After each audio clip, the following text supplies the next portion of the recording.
leadership of ActionSA, led by our former mayor in Johannesburg, Herman Mashaba.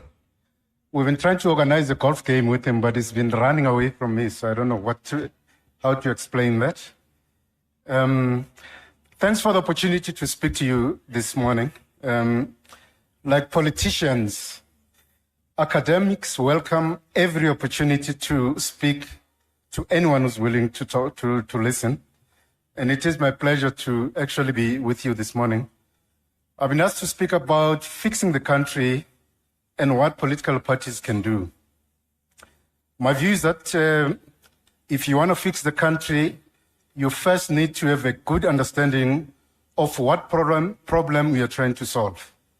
Because failure to do this leads to what I call short-termism and putting band-aid to real problems that exist in society. Many make the mistake of looking at today's problems and losing sight of the future that we should be building together. That's part of being short-term focused. Yes, poverty, unemployment, inequality, hunger, corruption are some of the major urgent priorities that need our attention as a country. And I trust that in your conference, you would have come up with policies that will take our country forward.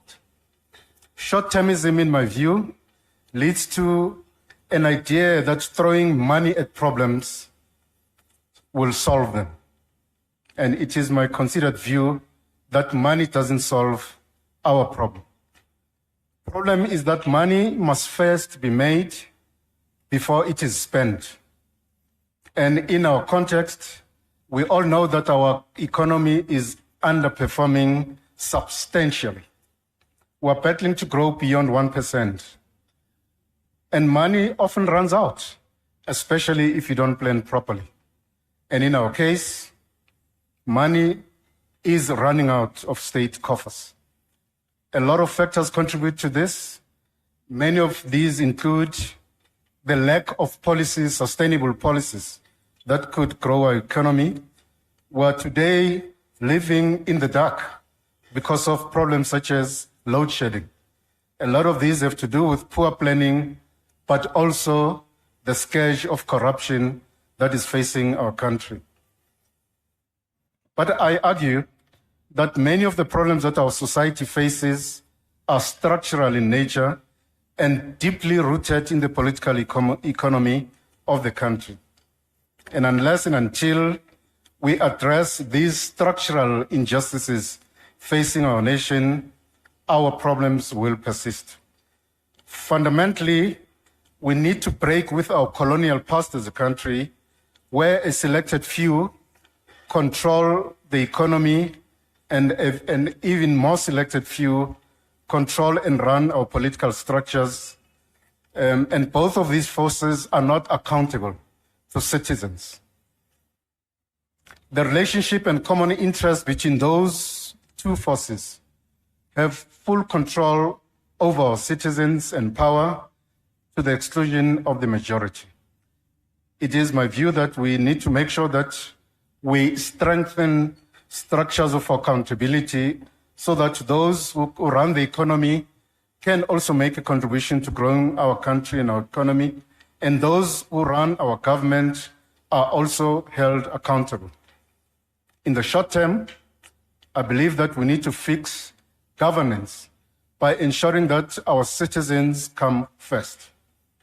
An important part of that fight is to make sure that we address the scourge of corruption that is having a dire impact on our society and our citizens. We need to build an efficient and ethical state that is also accountable to citizens. We need to change power relations between the haves and the have-nots, because the majority of our citizens feel completely excluded from the economy and from governance. And as a result of that, we are the most unequal society in the world. And unless we address this, we're not likely to actually have a successful country. We also need to find better ways of insulating and professionalizing the public service, and also make sure that those who are given responsibility to manage and run all our governance structures, including state-owned enterprises, are people with a commitment to and committed to justice, achieving justice in our society. And part of this problem is also contributing to the crisis that we're facing as a nation. We are entering a very interesting phase as a country, the phase of coalitions. It is my view, colleagues and friends, that we need to discourage what I call transactional coalitions that are purely based on patronage and it's our time to eat mentality. It is the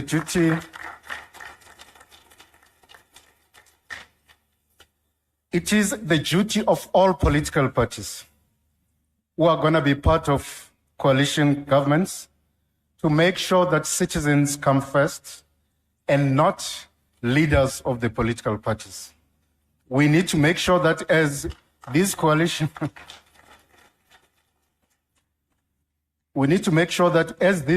governments are put in place, we're seeing them in local government, we may see them at a provincial level, we may also see coalition governments at a national level. But what's important is that each and every party that's going to be part of these coalitions takes the responsibility of governance very seriously and make sure that they are not just in it to get to their people, their own members, despite the fact that they may not have the necessary skills and capacities to govern. In other words, coalitions must be about, it's our time to serve our people and not time for lining our pockets. I'm going to rush through this very quickly. I've been given only 10 minutes to finish. Political parties like yourselves, in my view, have a responsibility to defend what I call constitutionalism. In other words, our constitution, the supreme law, must come first, and everything that we do must be done to fulfill the goals and objectives as stated in our constitution. There are many who are beginning to argue that our constitution is not serving our people. I think that's very simplistic. It is our failure to implement what the constitution says that is a problem. There is a view starting to emerge in our society that begins to suggest that, in fact, Parliament must be supreme as opposed to the Constitution. This temptation must be resisted at all costs. Secondly, political parties must support electoral reform, whose primary objective must to give power back to citizens and make sure that every elected leader is actually accountable to citizens. We must defend our judiciary, ladies and gentlemen. All attempts to undermine our judiciary will also have the effect of giving too much power to our political leaders. We see what's happening in many countries. Zimbabwe is a classical example where even the judiciary has been totally captured. And it is not possible for the judiciary to make sure that the executive is held accountable and observes the laws of our country. Political parties like yourselves have a responsibility to design impactful and appropriate policies. And it is my hope that, in fact, in your conference, you have come up with policies that will take our country forward.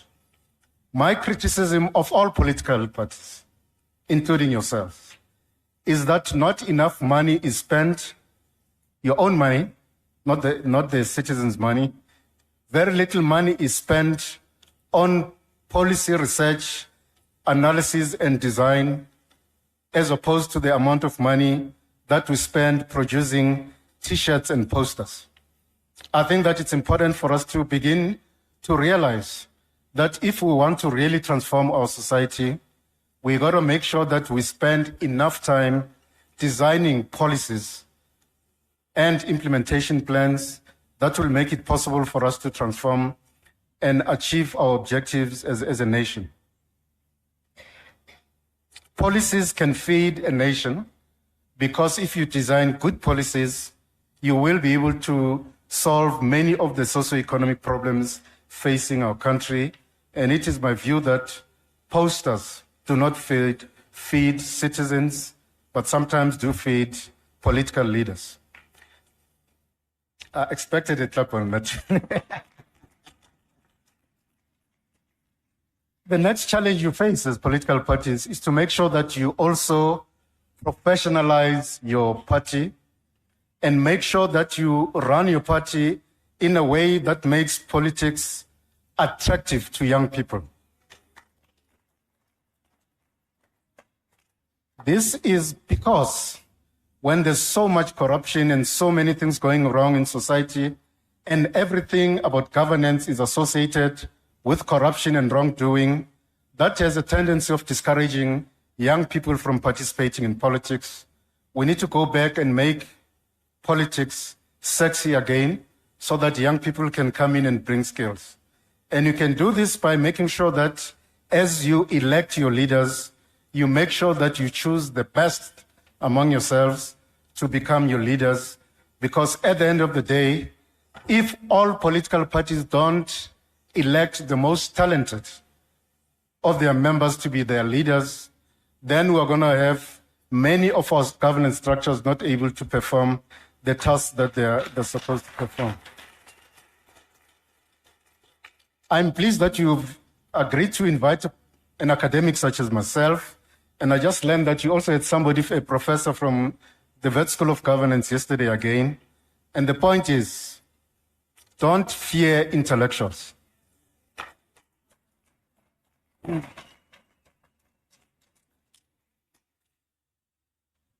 They will help you to design the most appropriate policies that will make citizens be able to listen to you as a political party.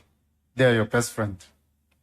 I also need to make this point that very often, because it is expensive, I know, to run a political party, you then have the challenge of relying on funders to be able to function as a political party, but retain your independence as a party.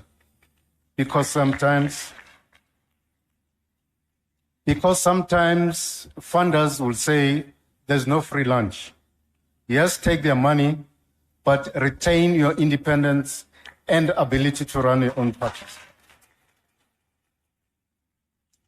I think the best gift that political parties can give to our citizens is to make sure that you elect the best among yourselves, because if you do so, we will end up with smarter, hardworking members of parliament, hardworking councillors and ministers.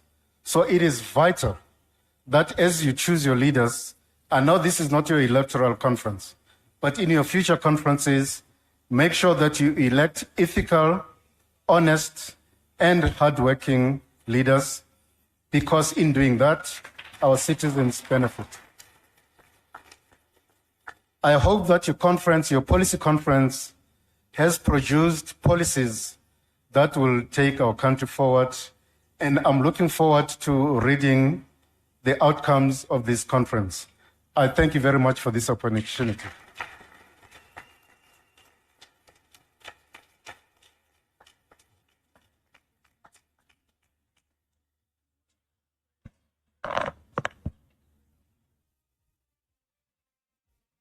Thank you very much. That was a wonderful way to start the day, and so much for us to take on board as we begin the considerations of our third and final day of our policy conference. Thank you. Ladies and gentlemen, we will begin with our first policy discussion of the day, an important topic. The topic is rural development and traditional affairs. And may I say, colleagues, there has been some competition around the speaker's table. We have allocated as much time as we can this morning, but may I ask on the subject, if we could ask those from the cities to stand back and allow those from our rural provinces to fill that speaker's table today. We want to hear from them. Thank you very much. Over to you, production table.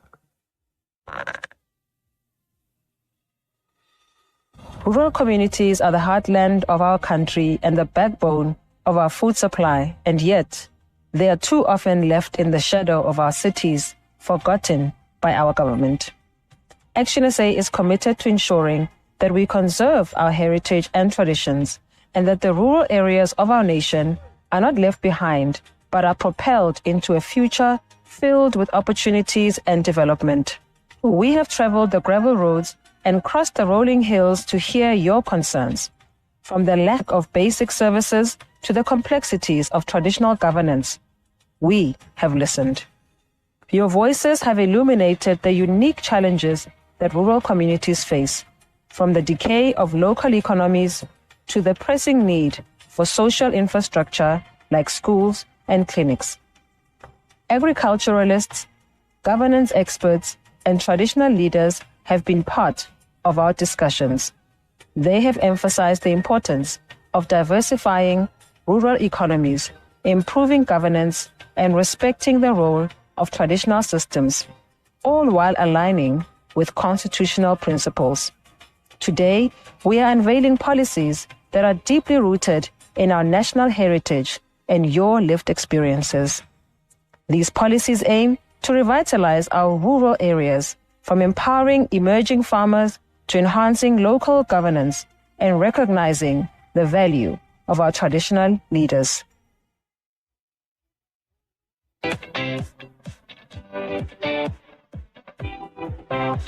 We introduced the draft policy panel on rural development and traditional affairs. Please welcome the co-chairperson of the Rural Development and Traditional Affairs Policy Panel, Motlotlegi Kgosi Kwena Mangope.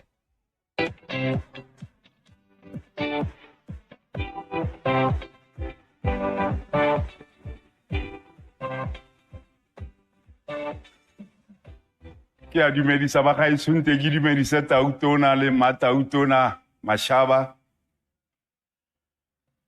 Ke re wa tlhaba ka dinaka di iname,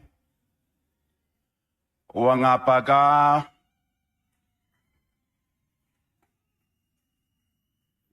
ka dinala o di gonyeditse, wa re mongwe le mongwe o ga matsagabo, wa tla wa lemoga ka bonako gore mphemphe wa lapisa motho o kgona ke sa gagwe. Jaanong re lemoge ba gaetsho gore bogosi kupe bo na le beng ba bone. A ke simolole Tautona ke gore ke re amogela boikobo ba ga Kgosi Seatlholo, National Chairperson of House of Traditional Leaders. Ke boe gape ke re wa amogele boikobo ba ga Kgosi Maotwe, Provincial Chairperson of House of Traditional Leaders in the Northwest. Mr. President, I choose not to be too long-winded on this subject because my co-chair will come and add meat to what I'm going to lay before you. Traditional leaders and the institution of royalty play an important role in our national identity and our heritage. Royalty is the custodian and is obligated to reflect and represent it.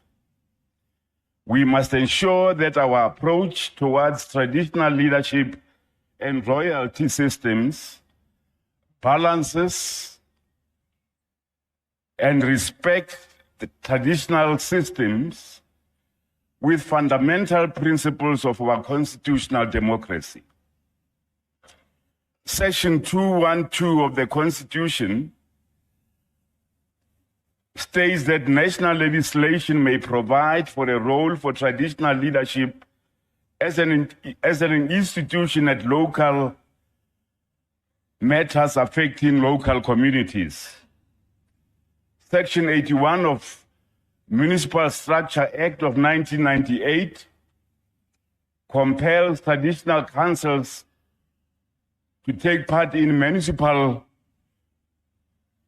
systems, to approve, adopt, and implement matters affecting communal activities. Common statutory obligations for traditional leadership and municipalities to work together to improve local and rural economies, promoting indigenous knowledge systems for sustainable development, integrating indigenous knowledge and available scientific research outcome to prevent and mitigate disasters. Cooperation with any relevant ward committee established in terms of Section 73 of the Local Government and Municipal Structure Act 1998, number 117 of 1998. Ladies and gentlemen, contrary to the prevailing notion that royalty should not engage in politics, in fact, royalty should ensure good governance and should keep in mind the welfare and upliftment of future generations, not necessarily next elections. Delegates, yes, indeed, it is a noble endeavor that you are taking to fix South Africa. But I must deviate a little bit and say to you all delegates,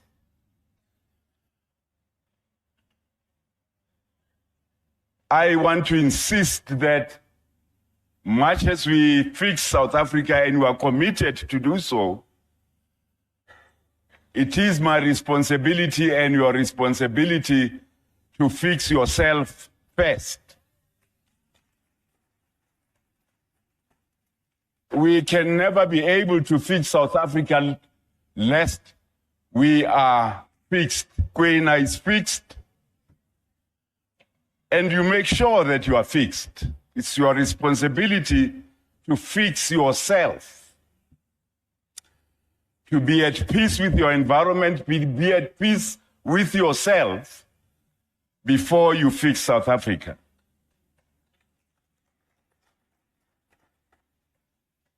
When the 12 disciples of God felt that the commands of Jesus Christ were too heavy to bear, they then said to him, your tasks are too heavy. And he said what it is that I should do to help you. And then the answer came, strengthen our faith. Now I want to insist that ActionSA, you are the disciples of ActionSA as a party. You are not going to serve your own self-interests.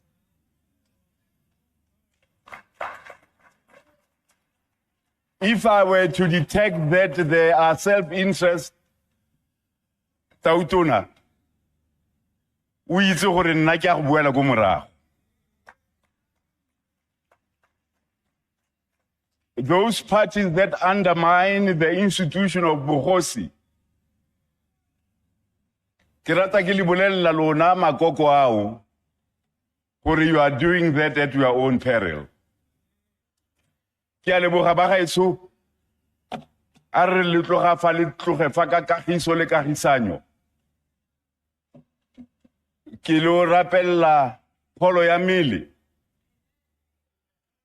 Re ske be ra lebala ba gaetso, re ske be ra lebala ra tloga ra iphitlhela re tlhabuketse. A ke itse ra le itse go tlhamukela ke. Re ske be ra tlhabukela. Re itse gore re direla modimo o tshelang ka gore re direla batho ba modimo o tshelang. Ke a leboga.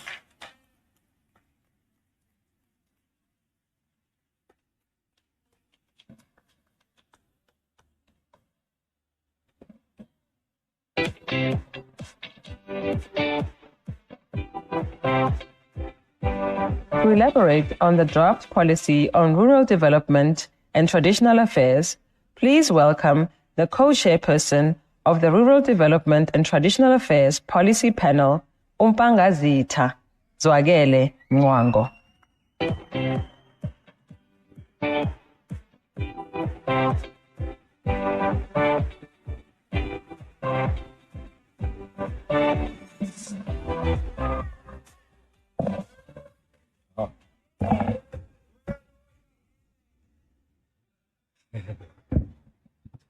Yabona kuba mude. Linda idalelwe thina abantu abathi. Thank you, Tate Nkweni. I think firstly for me, from onset, I must say, colleagues, we had engagements with traditional leaders, but we also realized that it doesn't only limit to rural leaders. So we believe that after passing this draft policy, we need to further engage other traditional leaders like traditional healers and religious leaders. It was really something that we couldn't do because of time constraints, but we must engage them. And I must say, colleagues, traditional healers are mainly used by most people here. It's just they don't post on Facebook when they go to traditional healers, but they do go. They only post when they go to a doctor. I must say also, colleagues, the draft before you, this policy is actually a pillar of social justice. If ActionSA can prioritize this policy and get implemented properly, you will be able to address a lot of challenges. Throughout this press conference, you've been engaging about urbanization. And what this policy seeks to do is to empower people in rural areas. Because most rural people go to urban areas because of opportunities. But trust me, as someone from rural areas, I would like to stay in my area. I don't want to go to the city. Nothing fancy about the city. We have a land to use in rural areas. We just don't have opportunities. So what ActionSA is doing now is to say, let's empower people where they are. Let's empower people in rural areas. Let's make sure that we've got infrastructure in rural areas. Let's make sure we've got better schools in rural areas. Because there is no use to say you give a child free education, which is not a quality education though. Because most parents decide to migrate to cities only because they're looking for quality education. Because in rural areas, we can't get quality education because we all want better future for our children. So this policy seeks to say, you can still prosper while you are there, where you are in rural areas.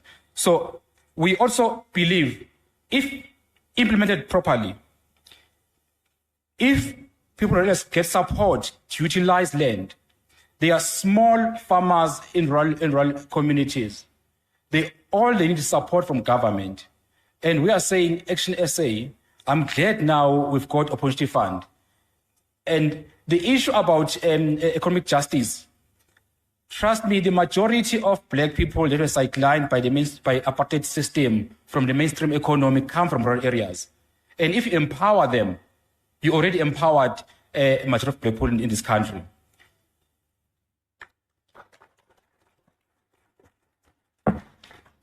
We have challenges in cities of housing backlog. And I can tell you, this policy, once we develop people in rural areas, you won't have a challenge of backlogs of housing in urban areas, because there'll be no influxing in urban areas. And I can also share with you, as someone in rural areas, we are able to do things in rural areas. We don't wait for handouts. All we need is support from government. So this policy is actually addressing that part. And what also we are saying in this policy is that South Africa recognizes traditional leadership structures which coexist alongside our parliamentary systems of governance. This sometimes leads to complexities because there's always a question about role and powers of traditional leaders. Here we are defining clearly the role of traditional leaders when it comes to democratic systems. We are saying there should be a proper way of councils, how they engage with traditional leaders. There is no way we continue allowing Amakosi to go and sit in council and clap hands without having a voice.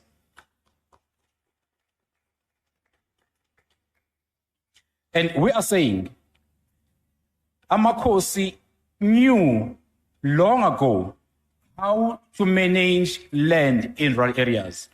So we must stop this notion of thinking the special zoning that come with the Western approach is the best than all. I can tell you, Amakosi knew long ago, even our forefathers, they knew which side of the land for farming, which side of the land for residential, which part of land is good for grazing. So meaning they knew exactly ukuthi inkomo zidla kuphi, bahlala kuphi abantu. So asingaqhamuki manje ngathi into entsha sisiyatshela ukuthi mina sakhe kuphi. And on top of that, uma ubuka ikhukhula zayingenzeke emakhaya. Namandla zenzeki indaba because they knew ukuthi umhlaba kumele usebenze kanjani. You see these things zenzeke emadolobheni because kwakhiwa noma ikuphi. So let's empower abantu emakhaya namakhosi indlela abasebenza ngayo. And what we are saying in this policy, agriculture is a core of rural economy. If we ensure that people in rural areas, because they know best, they know how to farm. And all we keep complaining about food security, but we are not providing them that access to finances.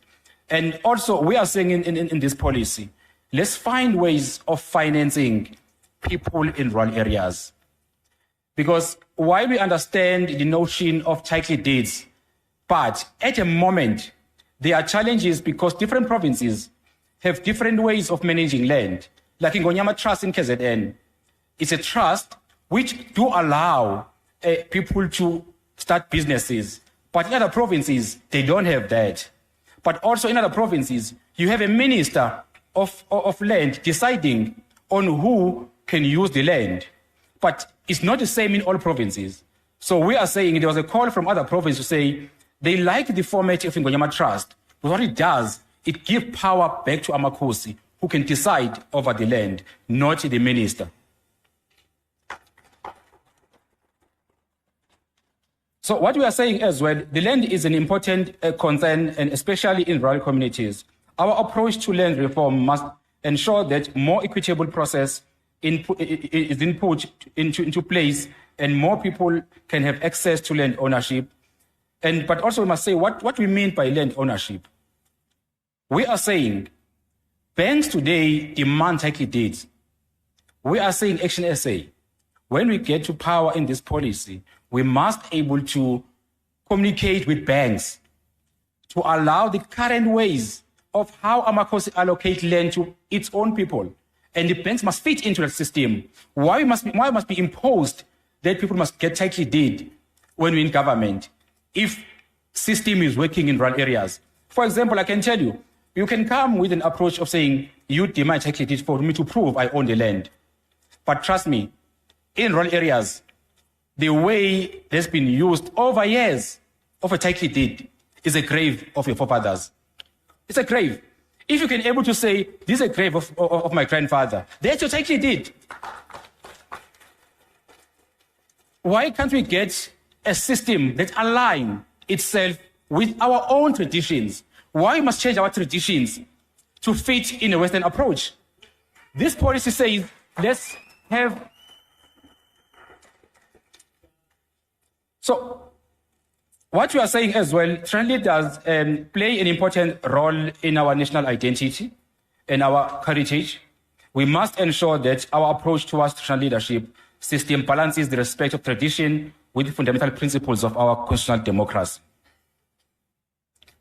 But I want to go further in terms of what exactly we have to achieve out of this policy.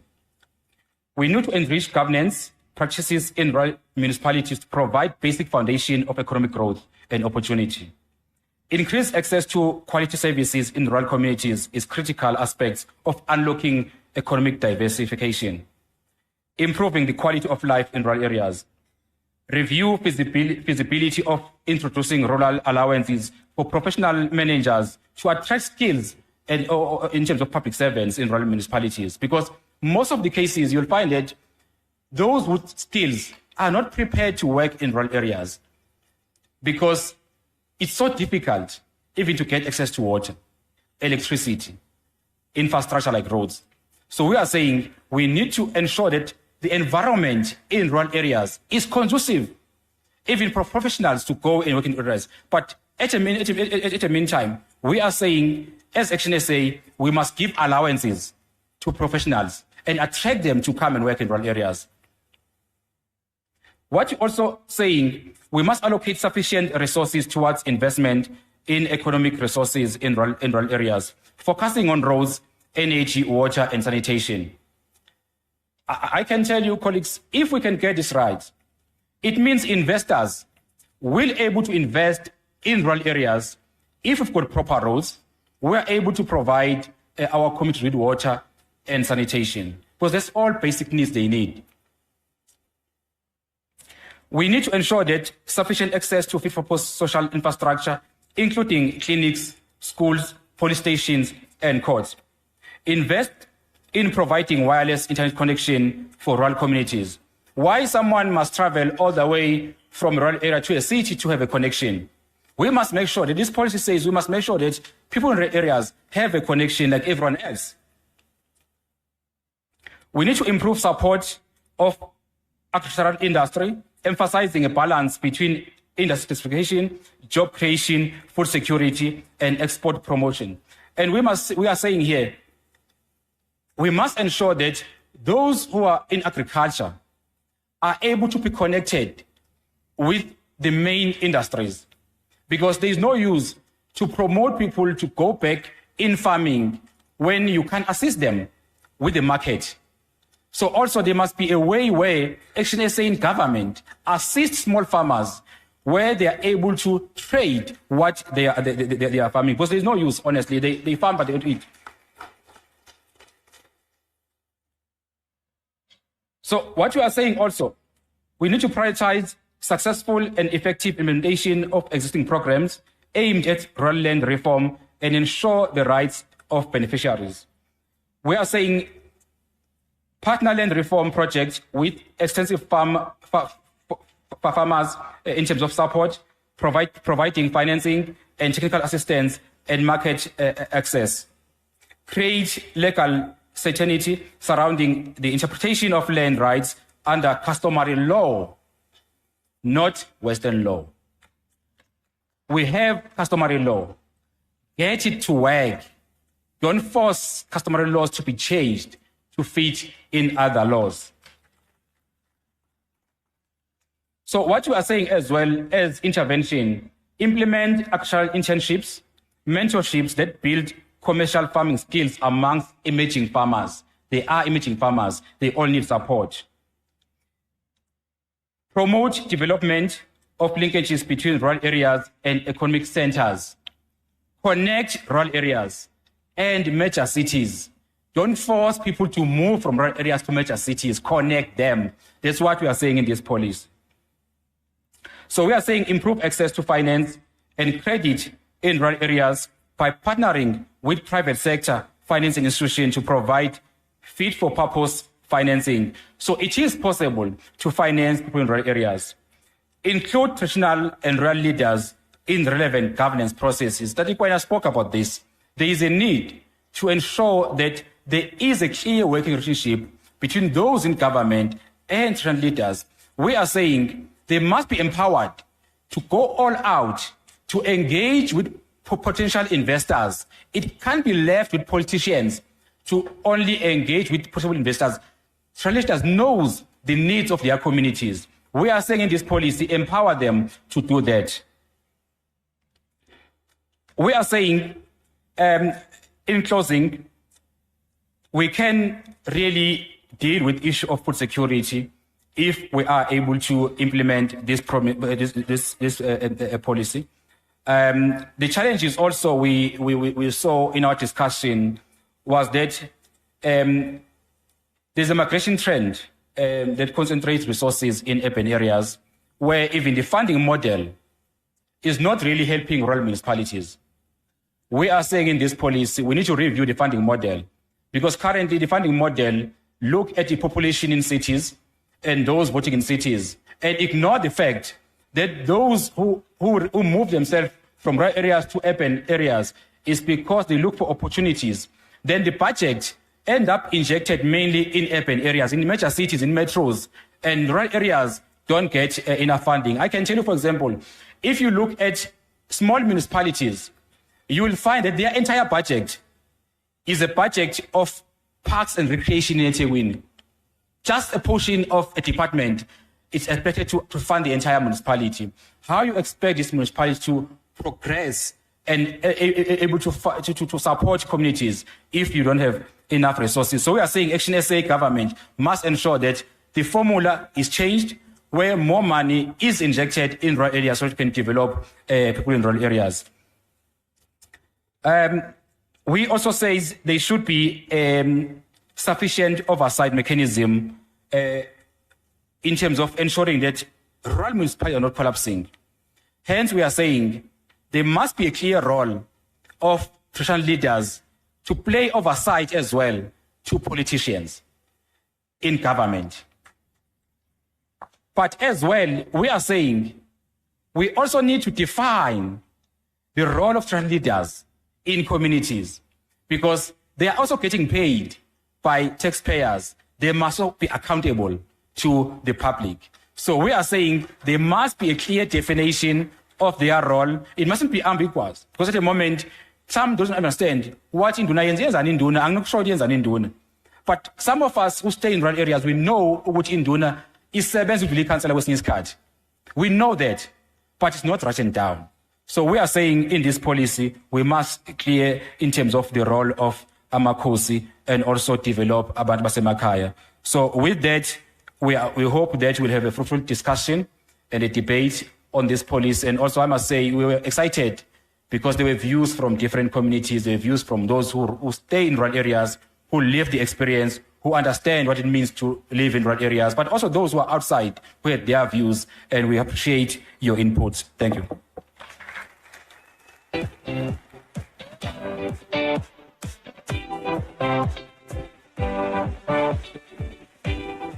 To give an expert perspective on rural development with a focus on the agricultural sector, please welcome Dirk Hanekom from Agri All Africa.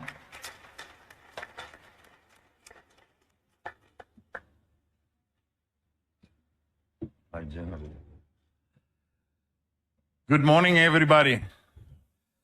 Well, I must say the first thing that drew my attention was the beautiful light green colors, because there's nothing that speaks to the heart of a farmer than spring.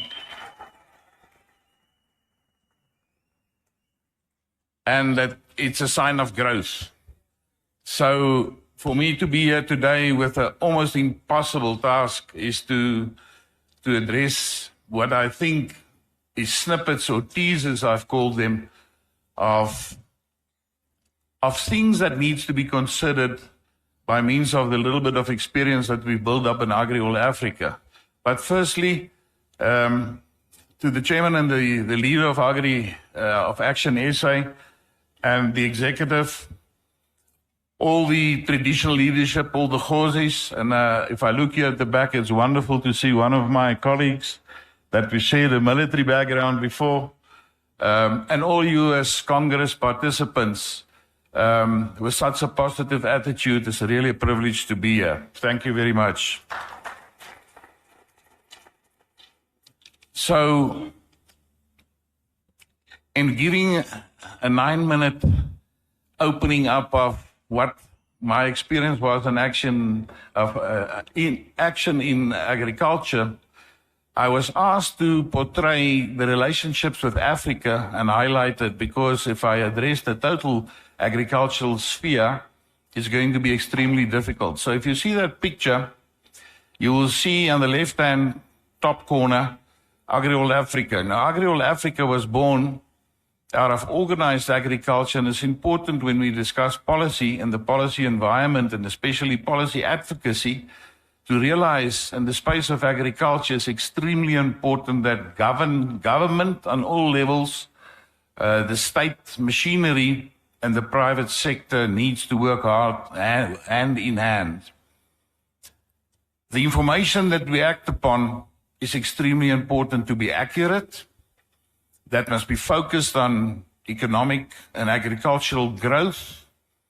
And for that, we really need to take hands. And what is in the last 10, 20, 30 years emerged, it's certainly extremely important to look at rural development and deep rural strategies for agriculture. But we must realize that only 25% of our local population in 10, 15 years' time will be in the rural areas. The rest will be in cities. So the urban environment and the rural environment are equally important in this environment. And Agri-All Africa grew out of ActionSA.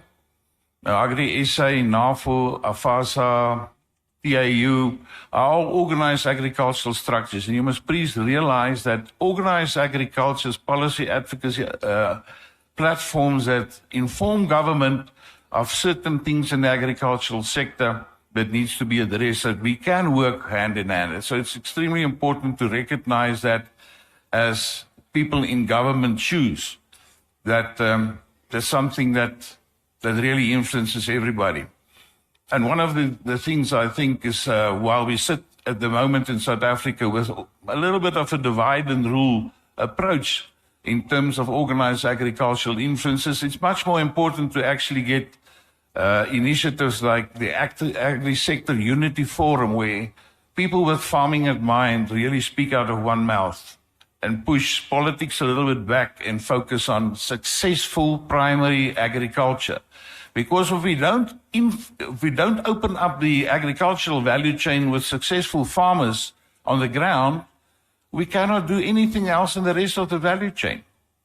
And for that, we need strong leadership. So that's the first element. And I'm so glad that Khosi Kwena, Mangope, the rest, the point which I was listening to, the attitude and aptitude problems start with ourselves. We need to fix ourselves as individuals, because if you can't accept accountability and responsibility, you cannot be an effective farmer. And that's what we stand for. Therefore, Agri-All Africa moved from organized agriculture, and we moved into agricultural value chain space all over Africa. Currently, 4,500 South African farmers are involved in 45 countries all over the continent and different levels of activity in agriculture. So what we've learned, and so I'm going to share with you in a very short space of time. You will see in the right-hand corner at the bottom, the African continent is there. We've been for too long, we've been divorced for Africa. We're part of this continent. And why is it important? We must realize that South Africa only has about 3.5% of the really fertile land in southern Africa, for instance. But we still produce 72% of the fresh produce. Why? It's because we have organized ourselves. We've got technology. We've got access to finance that Africa doesn't have. We've got a commercial approach. No matter if you're a small farmer or a big farmer, if you don't make profit and you don't deal with farming as a business, you will not survive. You need to accept that right from the outset. Now, in South Africa, and some of the speakers have addressed that, from a policy point of view, we sit with the advantage that we have title deeds in this country. But the problem currently in South Africa is that title deeds are not being bestowed back to the owners. Land reform, people don't get title deeds back because that's the collateral that ensure your finance. So whether we like it or not, that's one aspect that needs to be addressed. And Africa, it's worse because the only other country that's got title deeds as we have is actually Zambia. And with that situation, it forces policy makers that we should move away from collateral financing of agricultural operations towards production finance, which means if you want to start a business and you can't offer the land as collateral, there must be much bigger support on the side of production. So I want to address that, and I've learned in Africa it is possible. Banks don't like it because they don't take risk. But that's really one aspect that we need to look at. In the middle of that wheel, agriculture is all about growth. If you're docile and you don't move forward and you can't grow, you will die on your farm if you can't make profits. You have to be active and ensure that the business are you engaging in grow and that you make money and you create wealth. If you create individual wealth, it will rub off on the communities around you. And that is your insurance ticket. If you don't make, and that's the mistakes we've made here in the past. You can't create wealth for yourself and around you there's poverty and so on and labor that's not being educated and have access to improve their own and really to develop their own talents that's God-given. You need to be seen that you understand the interdisciplinary nature of what agriculture actually encompasses. Going to the different slides there now, I've just listed that there's 10 of them. You will see that little snippets, pieces of the cake. I'm going to address some of them very quickly, just to open up your minds of why, firstly, the agricultural environment must be seen as a cross-section of the economy, but it's also a cross-section of political, cultural, social life. Nowhere we can move in agriculture where education, infrastructure, energy, water, labor, health is not involved. So if I look at that first, a light green government responsibility, please know that you've got the responsibility to understand that it's agriculture, and I'm very glad in your policy environment you did not single out agriculture on its own. It's part of a bigger environment, part of a bigger community. But please be focused also when you address the success of agriculture as a commercial enterprise. Government needs to be very strict in seeing that there's incentives on the ground, that policies are being implemented where everybody has got free access to funding. And if you look to Africa, I think the time is ripe that we realize that the land situation and the restoration of land rights, not only in South Africa, but it is shown up in other places that 65% of all land in Southern Africa and 82% of all rural lands and plots are not in any regulatory environment. So there's a massive, massive opportunity for us with that little bit of the fertile land we have and the problem we have with water from a policy point of view, and it should be part of our foreign policy, in fact, that we have to use our access to technology, to funding and our expertise, like we're doing at the moment in Agri-World Africa, to reach out to these people to really optimize the access to water. Over 45% of the world's agricultural water resources and over 40% of the world's best agricultural land are found in Africa. That just speaks to reason. That we, who sit here in the southern point, must use our expertise on the consultation part, policies, our technology, and commercial farming background to help Africa, because our own economy will benefit by means of the technical products and services that will flow from here. And we can re-export. And therefore, policies in Africa must focus on improved inter-Africa trade, removing obstacles, make platforms that's been created, NEPAD, for instance, the regional economic growth communities in Africa.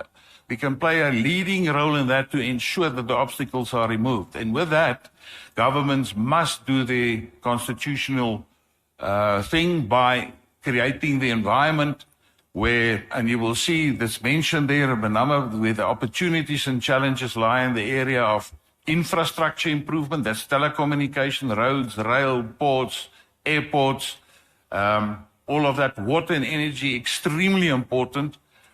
We must not talk about it. If there's no will to implement these things, it's going nowhere. There's massive, massive documentation available. In fact, I'm sitting here with a document in front of me, which I will gladly refer to. At the bottom, it says it was written by Wandile Shirobo of ACBIS, of the African paradox. We talk and we've got the nicest plans, but it's not being implemented. We sit with all the resources, but it's not being exploited to the advantage of the inhabitants of this continent. Let's do something about that. I want to move to another point there. See, I'm running out of time, and that's the question of farmers. If you look at Africa today, I don't know if you realize that 78% of all farmers in Africa and the small-scale farmers are women. The second point is the average age of commercial farmers have gone up in the last 25 years in South Africa from the age of 53 to almost 64 now. Some of the speakers said, where's the youth? I can promise you, if you address the situation the right way, there's more money to be made, more impact to be made in the agriculture environment than sitting behind the desk with a nice tie on. And I must say, agriculture is a long-term business, which means you've got a better luck and a better chance to succeed as a farmer because you're long-term orientated. Politicians are normally short-lived, I'm sorry to say. But we need each other. So the focus on the youth and the women, extremely important. And not to be politically correct. For me, if I start projects in Africa and some of the leading community female members are not there, they're the custodians of discipline, structure, being timely as where they need to be, and they're serious to put food on the table. The men normally, and sorry, I'm pointing fingers to myself, we're hunter and gatherer. So sometimes we lose the ball. We need to empower women for this job that they're doing to make sure that they've got access to funding, access to land, and it's a challenge because I know culturally, when you talk about cultural land and so on, there might be problems there, but we must find ingenious ways how to deal with that. Sad to say, our biggest export product today in South Africa is the export of commercial farmers. People, you're sitting around here, and it's not only white farmers. There's a lot of black farmers and expertise and intellectuals leading this country. We must hang on to our people. I must say, those that's in Africa keep their relationships here. And they prefer to go to Africa, not to go to Australia and Canada and USA. They want to stay in this continent. Let's treasure them. And saying that, they must also, the farmers, and I'm working on it, it's all about attitudes. If we keep attitudes positive, reach out to one another, accept the principle of love towards one another. In my case, we carry the light that I've learned from my parents and the way I was brought up in my belief system. In my case, it's Christian, but I've worked in a lot of Muslim countries as well. I found the same sort of approach there, the religion, where they act and you reach out to people around you. If the attitudes are right, you can go far. Extremely important point that I want to raise is technology.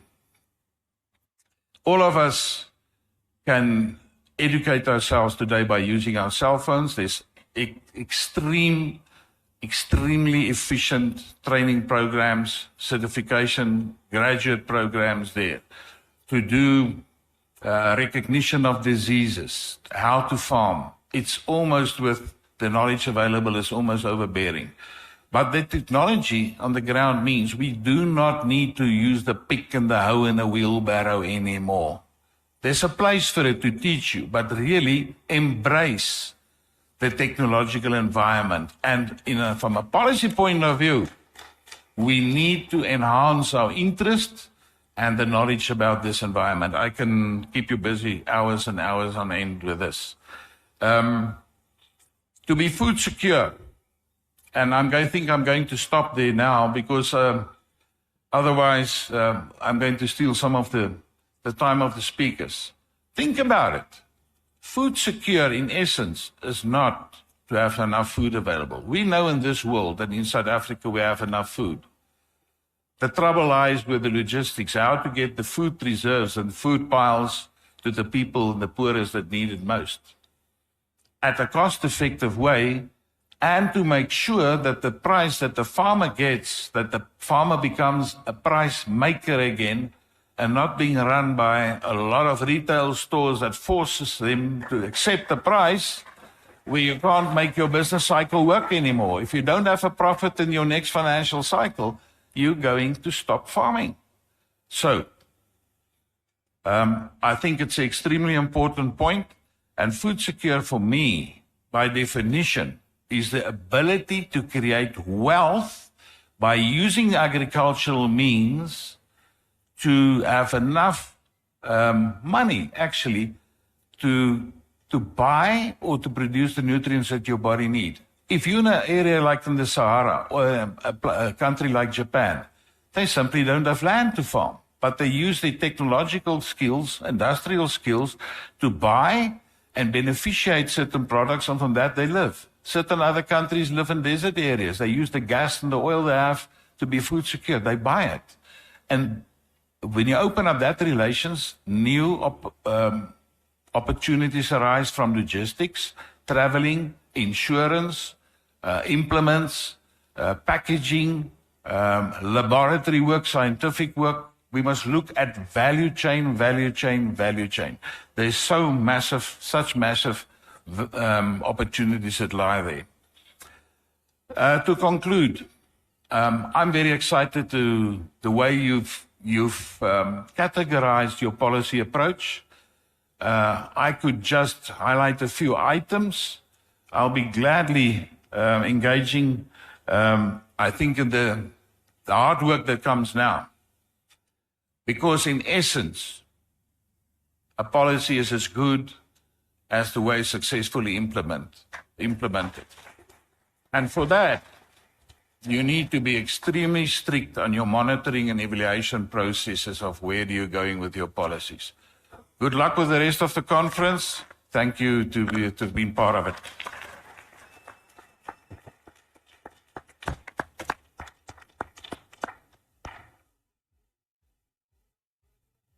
Thank you very much to Dirk for those insightful remarks, and what a wonderful setting of the scene ahead of what promises to be a lively and lengthy debate with 35 speakers already confirmed.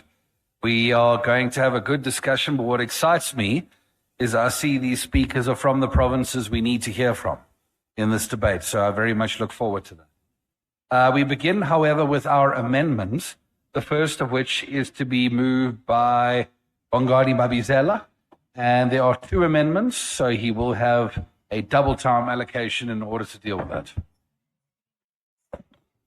Thank you. Thank you very much, Chairperson. Good morning to all the delegates. I'm going to delve quickly into my amendment. First of all, let me contextualize what I'm about to deliver as an amendment to the delegates.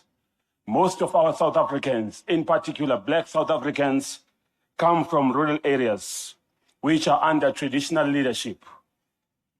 Traditional leaders, Moshati, the Kgosi, are very, very key in our society. It is for this reason that I wish to propose these amendments and pray that they will find your favorable consideration. Capacitation of traditional leaders. Implement a comprehensive training program for traditional leaders that include modules on management, basics of law, human rights, and multilingual communication skills. Allocate resources for the development and delivery of these training programs, aiming to enhance leadership and governance capacities of the traditional leaders. Also, we need to have a link between our courts, especially traditional courts and magistrates' courts.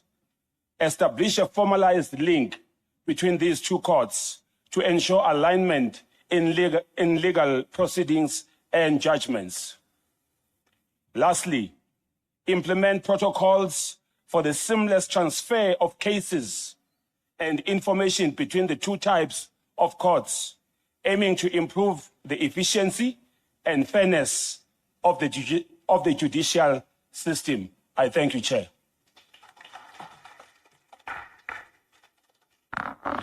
Thank you very much. Your next speaker is Ruben Masango.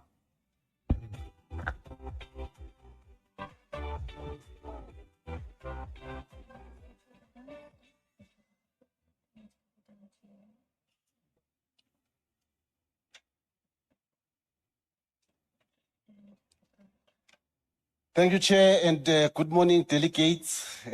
My amendment is the elimination of district municipalities. I'll talk to motivate the support because the amendment is up there, you can all see it.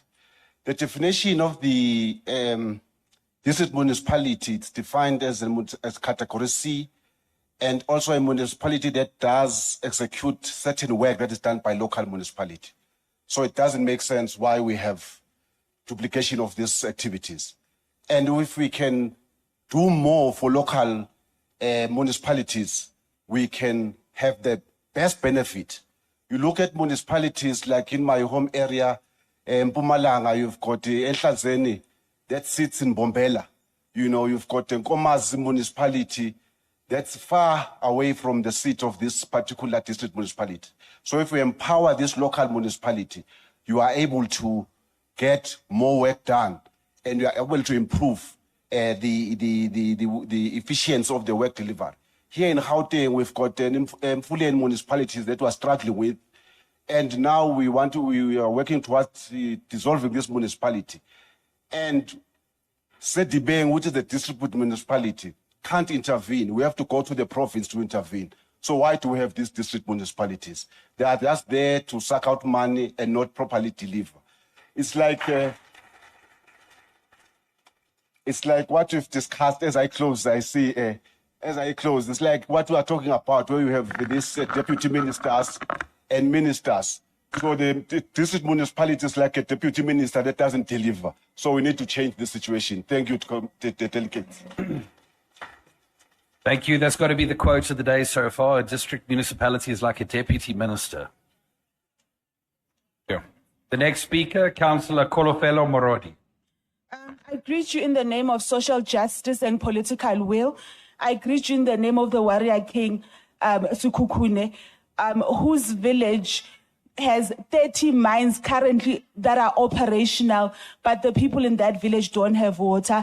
Children in Limpopo are drowning in pit toilets. They benefit nothing. The only thing that they get is potholes in their roads. Today, colleagues, I want you to exercise political will. Political will has shown to be exercised in Norway. Every time you go to Woolworths, when you look at that scale of Norwegian salmon that weighs 357 rand, know that 35% of that goes to the Norwegian citizens. They use that money to build all-age homes. They use that money to build schools. They use that money for the Norwegian pension fund. So, delegates, political will is not something that exists in the sky. It's something that you have. And today I urge you to please support this amendment so that children in my village in Limpopo cannot drown in pit toilets. They can have proper toilets. Like when you look at that Norwegian salmon, you know that that government exercised their political will. You also have that political will. It's not something there that you cannot buy. It's something that you can do today for those people in villages. My village does not have arable land. In fact, the Group Areas Act put us in a land where there is nothing. You can't grow, you can't plant anything. Our cows die in the winter. We can't buy lacerine to feed them. But what we do have, we've got minerals, and we want those minerals to benefit the people. You can do that. It's called political will. Vote yes for this amendment. Thank you.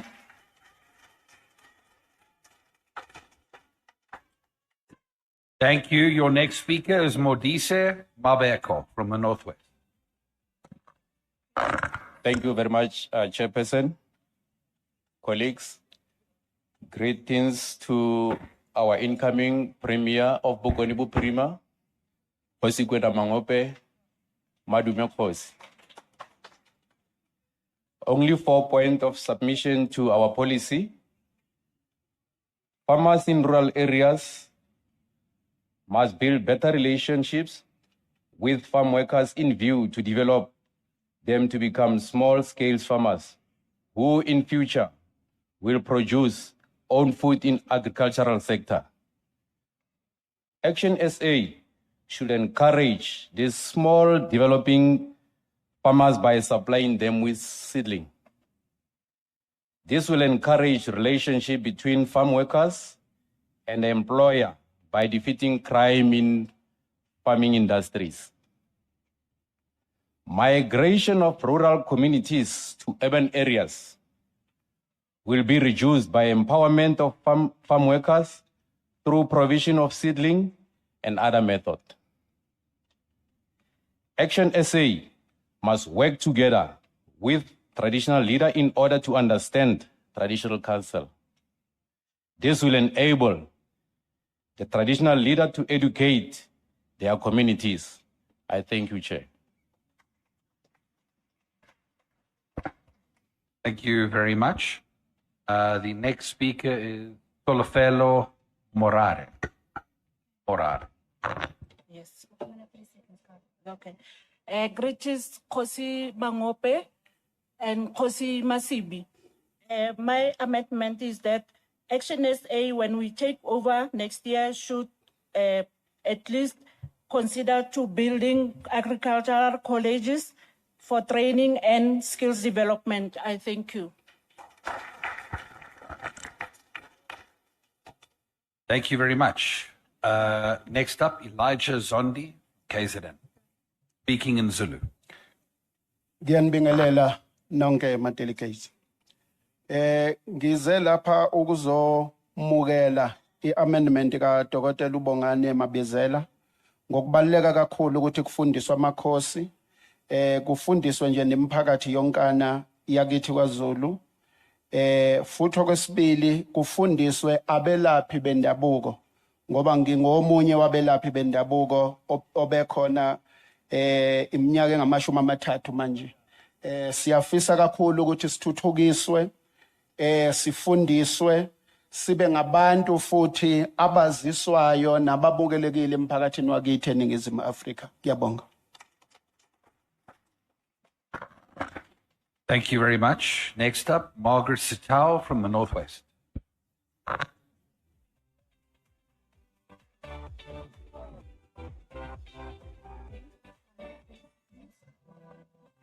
Thank you, Chair. Input on rural development issues. Agricultural sectors to be transformed for food production. Sufficient food should be provided to rural communities, especially the local farmers, to continue with production. Land bank should assist them financially and will pay after reaping. Rural economy. To diversify rural economy, women in rural areas need to be allocated land to be trained on farming so that they can transfer skills to other women and to be able to support their families and drive the economy up. Infrastructure. Infrastructure in rural areas is a barrier to economic opportunities. I urge ActionSA to build roads and bridges. Local chiefs should take a lead in engaging government to improve infrastructure. Safety. Stock theft is a serious challenge in rural areas. Security should be strengthened to that effect. Visibility of police is key, and our communities should have trust in police. In conclusion, Mr. President, if Action SA can fail to deliver service after 2024, I'm telling you, politics will never forgive us. I thank you.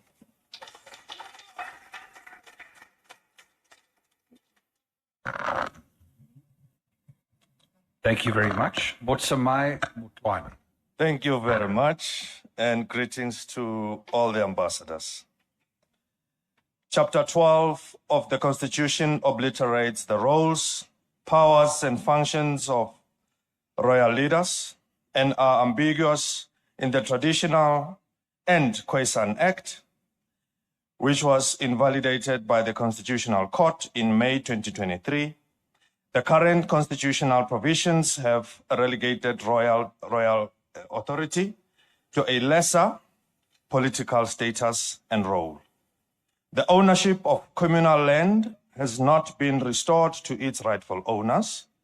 The Minister of Land Affairs is the nominal owner of communal land, which stifles rural communities to actively contribute to economic growth.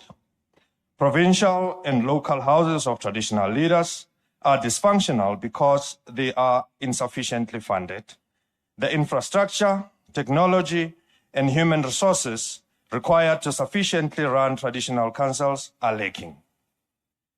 The challenges faced by royal leaders were tabled at various forums. The 2017 Traditional Leadership Indaba resolutions have not been implemented because of lack of political will from the ruling party.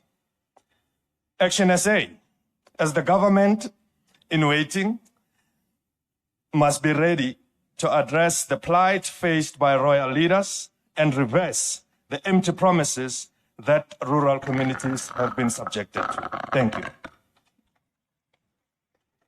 Thank you very much. The next speaker, Victor Chwen.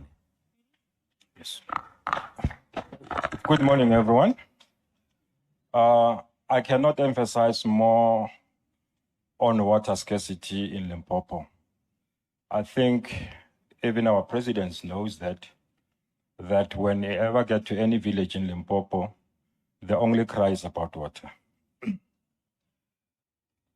Majority of our Black South Africans migrated to urban areas, mainly because of commercial reasons. What is key is, as ActionSA, we need to commercialize our small-scale mining in our communities. And there are quite a lot of number of things that we're going to have to look at in terms of commercializing. One of them mostly is water. We don't have water. You cannot farm without water. In Limpopo, where I come from, there's a fallow land under tribal authorities that can be utilized for farming.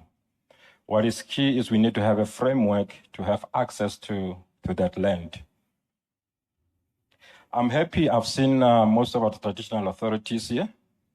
The message to you, traditional authorities, is please stop selling us land in our communities, please. That's our communal land. That's our communal land. You cannot sell me a land and give me a PTO. It's either you sell it to me, you give me, what do you call it? A title deed. You cannot give me a potential, what do you call it, a PTO? The right to occupy, something like that. So traditional leaders, please give us land. Land is the only thing that we have in Africa. Thank you. Thank you. From KZN, Titus Ramaphosa. Yes. Viva ActionSA, viva! Viva ActionSA, viva! No, thank you, National Chair. As rightly said, I'm Titus Ramaphosa, ActionSA Zululand Regional Secretary. I will focus on The policy, as I went through it yesterday, it is well researched. I'm talking about the draft policy. My contribution on this debate, I will focus on rural economic development. As the government in waiting, when we take over, we should prioritize young, unemployed graduates to do farming in rural areas. The question is, how will we do that? We should, in collaboration with the traditional leaders, identify those that are willing to do farming. Because you can't just take anyone just for the sake of farming and developing them. We should identify those that have got the love for this thing. This thing is not for anyone or everyone. And we should prioritize women. Why am I saying that? Most of the households in rural areas are left with women, you know. And I thank you.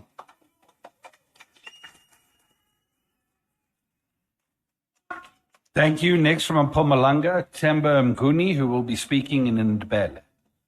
Bayete. Angilotshise indlu yonke. Ojame phambili longuye umnguni uthubane ingulubeka namani ungiyangena emgodini isinyevana salive sasimazi yathi thethana. President, kunesililo esikhulu kwaNdebele mayelana neANC. iANC isusa ikingdomship yakwaNzunza Mabhoko. So asinayo ileadership bathi if uNdabezitha alala ikingdomship ayisekho. So sibawe ActionSA ithathe indima kuloko.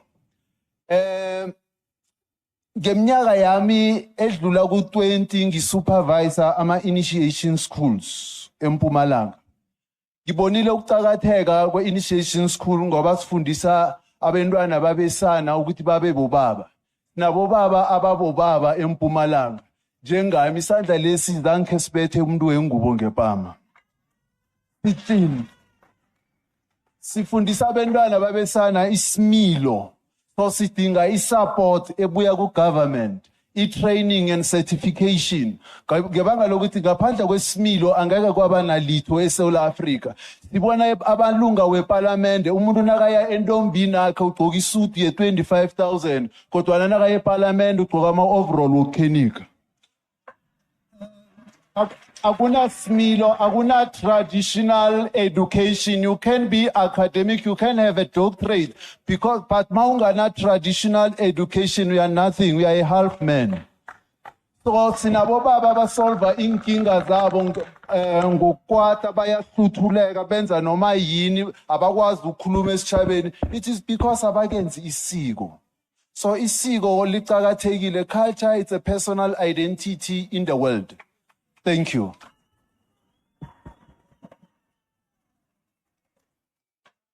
Thank you very much. Do we have someone to translate for delegates in need? Thank you. Good morning, delegates. I'm just going to be brief. Can I ask you to speak more directly into the mic? My apologies, Chair.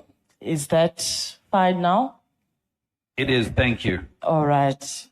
I'm just going to be brief and just highlight the salient parts. What the gentleman said is that ANC removed the king or the kingdom of King Mabhoko III, and that the commission said that after his death, there won't be a kingdom anymore. So he'd like ActionSA to intervene once they get into power. And he also said that he's been part of an initiation school for 20 years, and that it's important that initiation schools be capacitated and be certified because they teach young men to be real men. They give young men dignity and the self-esteem that's needed for them to be proper husbands and proper men in society. So that is, in a nutshell, what he said, that initiation schools are very important to the culture, and that you can have a doctorate, but if you're not culturally or traditionally trained to be a real man, then that doctorate is not relevant. Thank you. Thank you very much. Next up from KZN, Dr. Modise Simela, known as Rex. Dumela magaetlo. First of all, Khosi yami, ke kopa maitshwarelo maobane ga ka bua ka makgosi a mang, ke buile ka makgosi a ka Zulu Natal. Ke kopa o ntshwarele. What I'm saying as a Tswana man, the chief approached me to say why I am only talking to the chiefs of KwaZulu. We've got lots of chiefs here. I'm part of the solution of this rural development. But today, I'm not going to talk about what we've talked. I'm going to talk about blacks should be educated in post-harvest. I don't know how can I explain that, because it is a post-harvest, it's how to cure soil up to the end user. So those are the technologies that we need to do in Ntate Mashaba with Ntate Zwakele, Ntate Khosi. Re ba rute gore peo e jala jwang, re boloka jwang mo di tshuswaneng kapa dikgobotla. And then number two, if we bring a solution to rural, I like what we're doing with Zwakele. In KZN, we introduce a system of, because water is very scarce, we use the bucket system that when we talk about water, we also supply them with a bucket. So these are the solutions that if ActionSA adopt nearly national. Thank you very much. Thank you very much. Our next speaker deserves a special introduction. Nkosi Zwelinjani Mtuli from the Mgongo Ndlovu district of KZN.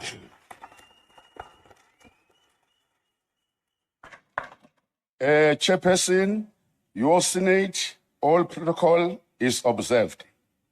Chairperson, the state is always there, while the government is easily removable by the citizens of the state. The time has now come. Members of this conference, traditional leaders must have to give you all kinds of support in your attempts to vote for ActionSA, because it looks as if it is the only political party that can be able to lead our country in an appropriate manner.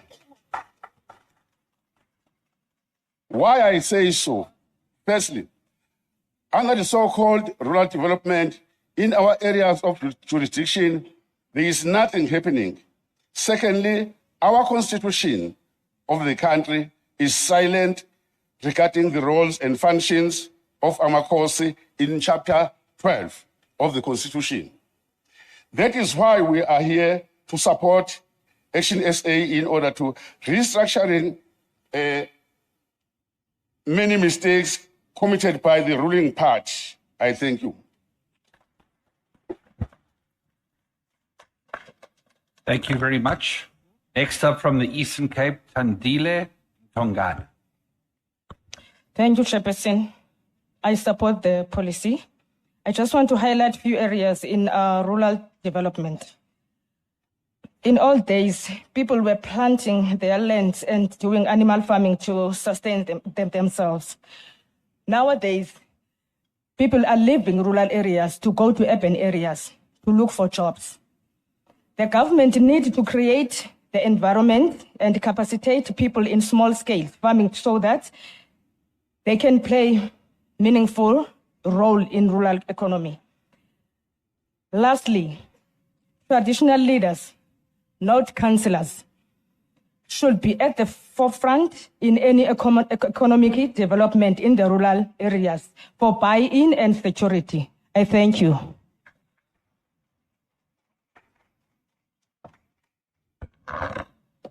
Thank you very much. Next speaker, Siyambonga Mbasane.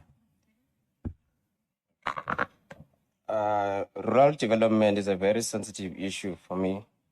The failure by the government to address and have strategies for rural development has been at the center of our socioeconomic ills.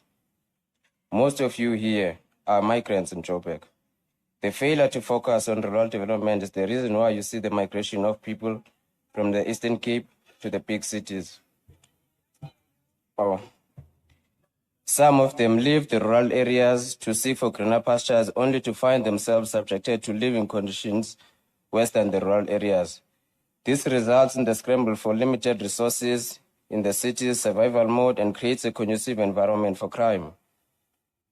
Our provincial government is not different from those countries who fail to develop their countries, and their people end up living to find creative ways to survive in other countries. Sadly, this affects even those who are educated, skilled, and well-paid. They go to the cities for greener pastures but end up being separated from their families. Family unit is the foundation of building strong communities and nations. The Jewish community is an example to that. We need to create an environment that will encourage our clever blacks to stay in the rural areas and help us build them.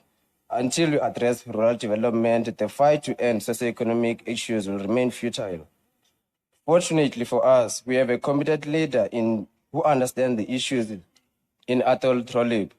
I also understand our people vote for the ANC because it's the only governance they've ever been exposed to, and they think it's the best option available.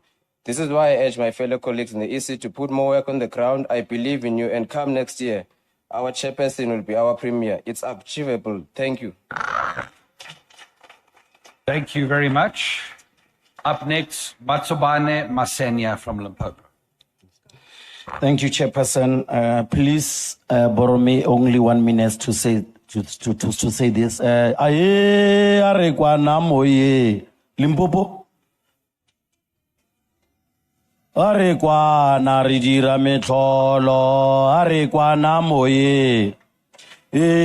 Arekwana ridira metlo. Arekwana vana. Arekwana ridira metlo. Ivana Limpopo vana. Arekwana. Thank you very much. Thank you very much. I think this song, you for the message, or collectively so. Whatever. Thank you very much. Chairperson, very brief.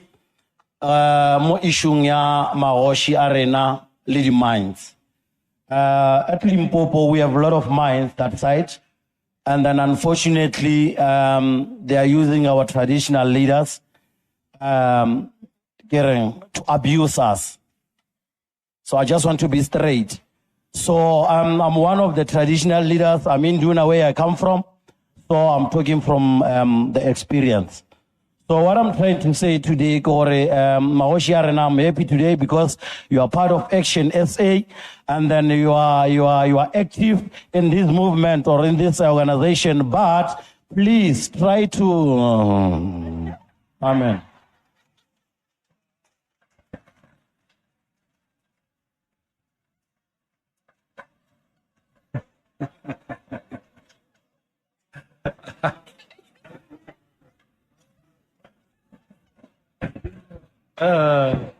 Thank you very much, delegates. Our next speaker from Mpumalanga, Sandile Sambo. I hope this is not going to happen to me. Thank you, Chairperson. My first submission is on agriculture. In rural areas, when it comes to farming, water rights are a big challenge. It takes forever to get water rights. So I would like to urge ActionSA, when we get into power, make sure that it doesn't take long, the process doesn't take long, at least maybe 3 months to get water rights for farming. Number two, we need to define the roles of traditional leaders in municipalities and make sure that we train them in community development so that they understand what needs to happen.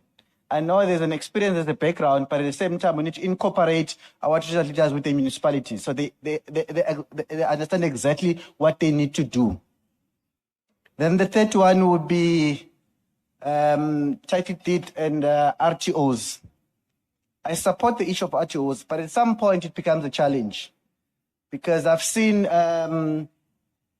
infrastructures being demolished because RTOs have got a period of time that you could occupy that land. If the chief wants you to move, you'll move. I've seen a sports center being demolished because of the RTO. So the issue of title deeds, it is important. At the same time, we need to respect Amakosi that we use the RTOs, but we need to find the balance. Thank you.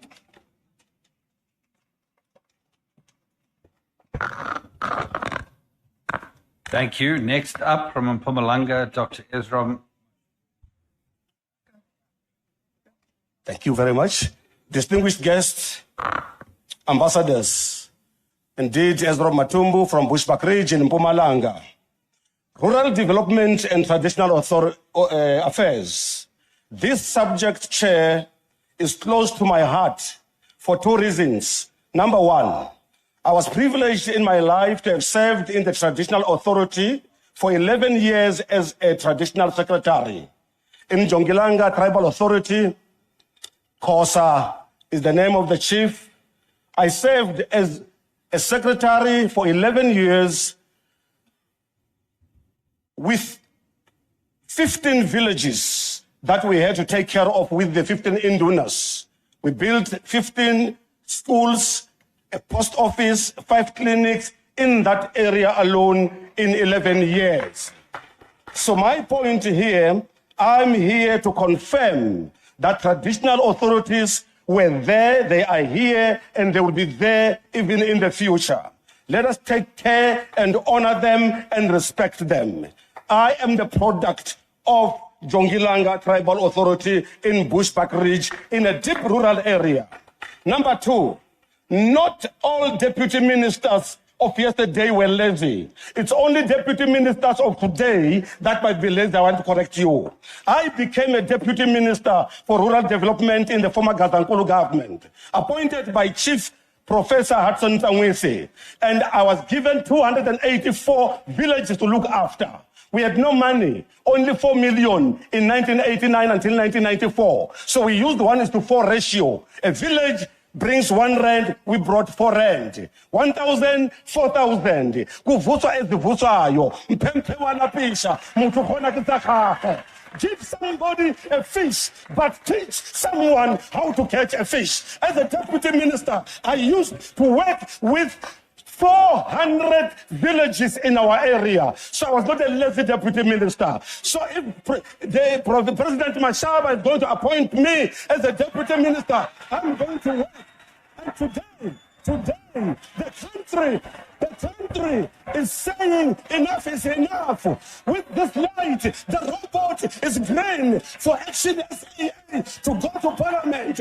We are going to rule South Africa with God. Everything is possible. Oh, hallelujah.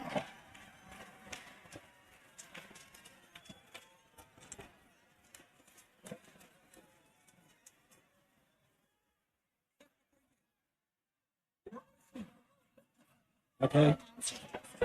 Thank you very much, delegates. Please settle down. It looks like candidate selection has begun.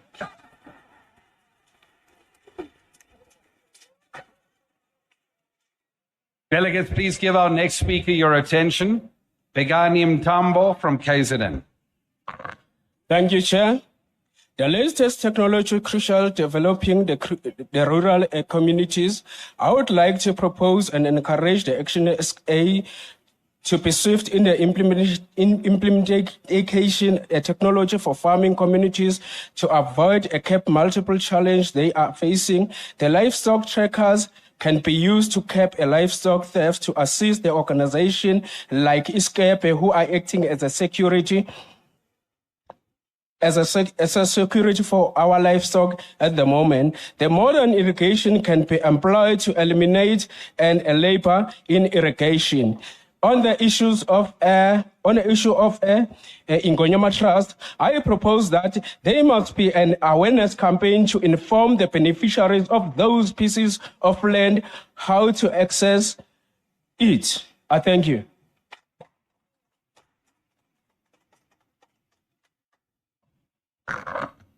Thank you very much. Your next speaker, Lutando Mtia. Okay. Greetings to you all, patriots. I implore Mr. President and the Senate not to wait for ActionSA to be in government in order to assist the rural communities. There are international communities out there that are willing to help. So please kick the dust. Make sure you are talking to those people. For example, in one of East London villages, after 15 years of going around, move from office to office, sent from pillar to post by the current government, an organization called German Women Together from German, they assist the Smiling Valley people to install their electricity. So please, Mr. President, don't wait for ActionSA to be in government. Rural people's migration into cities can be avoided. Rural people can feed themselves if they can be assisted with skills and equipment. I thank you. Thank you. Up next from Mpumalanga, Temba Madonsela. Yeah, no. Thank you very much, the chairperson, the president, and also the senates and the delegates. Amandla, forward with ActionSA, forward. Pata Hemen Mashaba Pata. Pata Hemen Mashaba Pata. Niabasaba na. Thank you very much. Without wasting any time, President, I'm Temba Madonsela from Mpumalanga, hereby to rise to make a proposal on rural and traditional affairs to be as follows. I think it will be proper for us as ActionSA to create a very good relationship with traditional leaders where we are staying or where they exist. In terms of Section 3 of Traditional Leadership Act and Cohesion Act of 2019, we must also put it on our policy to recognize them, not to use them when we need them during election time like any other organization. Lastly, the Khoisan were not part of the Traditional and Leadership Act of 2023. They had to go to fight for themselves when they went to stay at Union Building. Therefore, I want to make this thing to be an assistant to this House. We therefore request for our Senate to make it possible for them to be in front of the people and to be comfortable so that they can recognize the ActionSA and give them the action as they want to govern this country. Amandla. Thank you. Your next speaker from Limpopo, ZZ Lebebe. In support of this policy and coming from rural areas of Limpopo, rural communities play a significant role in shaping our national identity, and we must ensure that we are not left behind as a global trend shift.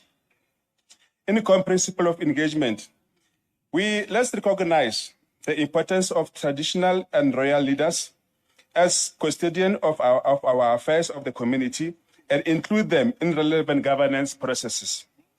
So this I'm going to say now is more importantly for women. Let's promote women. I see women are not participating in this as emerging farmers. We have to capacitate them and initiate sustainable programs, encourage investment by providing temporary tax rebates for women. Women must be part of agro-processing businesses. Let's develop economic development centers and ports to trade, not only for men, including women as well. Let us capacitate them. Let's ensure that all the economic empowerment and rural entrepreneurs and SMMEs are initiated and supported by ActionSA going forward. I thank you. Thank you. With 16 speakers to go, we have Mzigayise Maziboko. That's me, Leader Chair. Yes, I'm ready. Thank you very much. In my opinion, Leader Chair, the biggest problem is political willingness to sort out the problems of rural development in rural areas. Biggest problem being land greediness by farmers that are around those areas, together with some chiefs, because you have many lands that are lying unutilized there, but they would not allow communities around them to use that land for survival, not even commercial. Okay? The relationship between the commercial farmers and rural people has always remained or begins and ends with a relationship of employer and employee, which is not right. This relationship needs to be developed for commercial reasons as well. Subsistence farming is dying due to crime, land neglect, stock theft, and such. So the government should help to reduce crime in rural areas, where people should stop moving into urban areas because they're running away from these difficult conditions.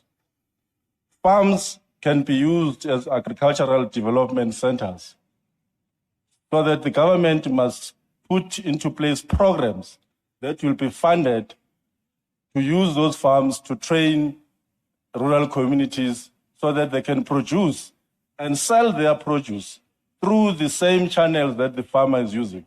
Because the irony here is that the farmer is successful, has got the markets, but the people around him are said not to be having the markets to sell their products, which is unacceptable. Thank you. Up next, Vengani Onyai. Yeah, thanks. As a village boy from Limpopo, who's currently in Gauteng, I'm here to support this policy. And also thanks the leadership for being proactive. On behalf of my own village, Chika village in Limpopo, we are happy that ActionSA is not about urban party, but it's also a rural party that recognize us and also resonate with us from people from rural areas. But in future, I will advise leadership from ActionSA that we must conduct a feasibility studies in all rural areas so that we understand the push and the pull factors that force us, like myself, to migrate from rural area to urban area. Because according to the studies, by 50% of population will be residing in urban area. My question is, are we ready now? No, we must develop rural areas. Again, I'm appealing to ActionSA that some of the sectors, let us decentralize them to rural areas. In conclusion, on behalf of the royal families from Limpopo, we call upon ActionSA that when we take over, let us make sure that our chief, our king, our headmen also are treated equally. As we speak, there's a certain tribe that are being treated they are getting more salaries, but our own chiefs at home, they are not even recognized. We call upon ActionSA that yesterday we passed the economic justice. Let us start there to redress the issue of inequality in terms of the remuneration of our royal families. Thanks. Thank you. From the Free State, Jonathan Mopeli. Thank you. Thank you, our chairperson, the Honorable President, and the entire Senate, fellow delegates. I'm here to make some few and very few contributions in support of the policy. Actually, this will be my inference. The first point is related to the traditional leadership itself. Actually, the institutions has been named the partnership, or rather the strategic partnership with the municipality. They are said to be coexisting in harmony with the municipality. We need the meaningful partnership with the municipality, not just a representation. Number two, if it will be possible for this organization, we can deem it fit. It's just to create the status of the traditional leadership to maybe have the ex-officio status membership in this organization. Going further, it's an issue of development. The issue of development regarding the rural areas, it's the issue of rezoning, which I consider the alternative in order to deal with this urbanization. Thank you. Thank you very much.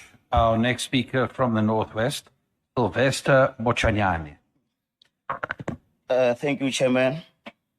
Madume to the President of our organization, the Senate, Kosikwe Namangope, and all the chiefs who are here today.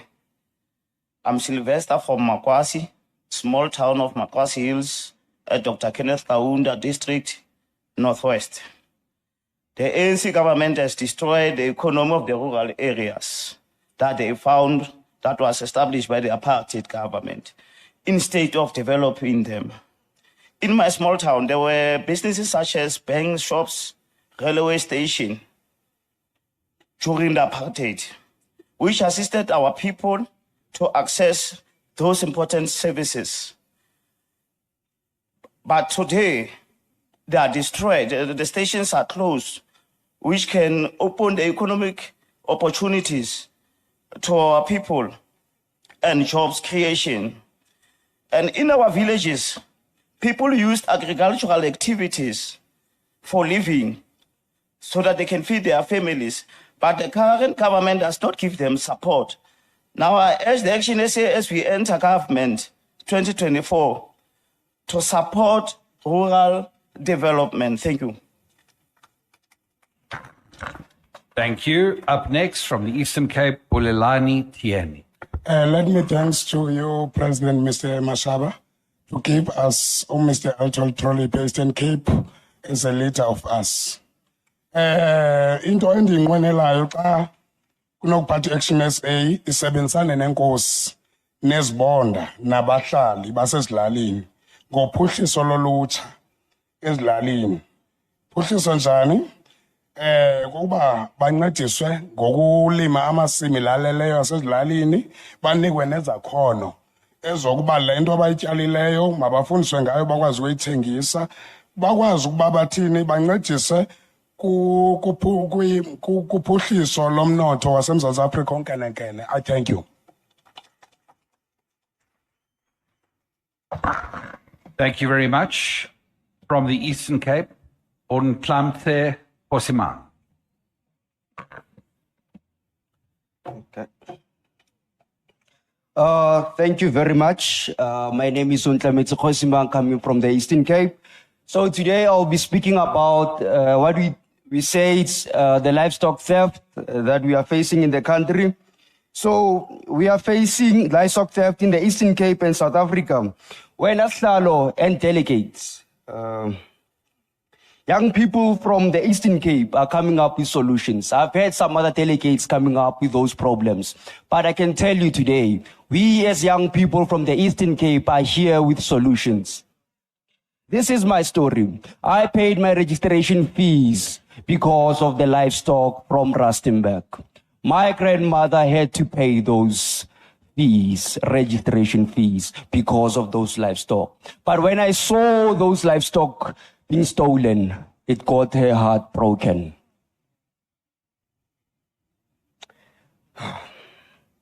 The reference to an online article published by Food from Zanzi has light on alarming rise of livestock theft in South Africa and the Eastern Cape. Stock theft not only cost Eastern Cape farmers about 1.4 billion rand per year.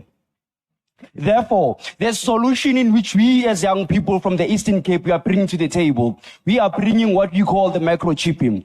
So the microchipping is a small device whereby it should be injected into those animals, and then it will have details of that certain type of animal. Who's the owner of that animal? Who's that owner of that livestock? Those are the solutions in which we as young people are bringing to the table. The benefits of microchipping.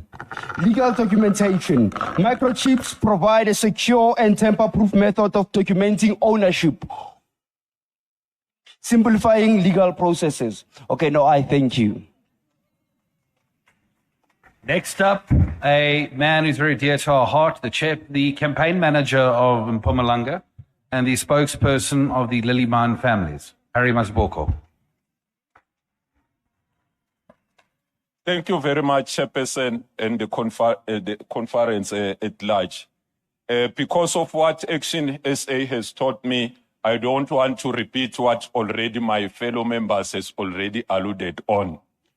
So I stand here to exercise my right to participate in this conference in support of the amendment raised by Kholofelo Morodi, because that, I believe, will address the systemically neglect that has been caused to our traditional leaders by the previous system, of which me and ourselves together here who are going to shape up the future for our country to address those issues. So we're talking about traditional leaders, I will say including the people they lead, their communities, their respective communities. Because if we talk, for an example, like our chairperson has said, in our area where there's Lily mine that has been mining gold, billions and billions of rand have been enjoyed by those who benefited. So we need to come up with a system in place that will address the balance so that the foreign investors, if they come in our country, the only benefit for the people of South Africa is only labor. So we need to come as a system that will balance the traditional leaders and the community. Like, if you come and mine gold, let the community benefit, like skills transferred, that your geologist, if you start this year, in 5 years' time, you must leave us with maybe 10 geologists. Thank you very much, Harry. And to demonstrate ActionSA's support and respect for traditional leaders, our provincial secretary from Limpopo, Poshi Litiri Pasha.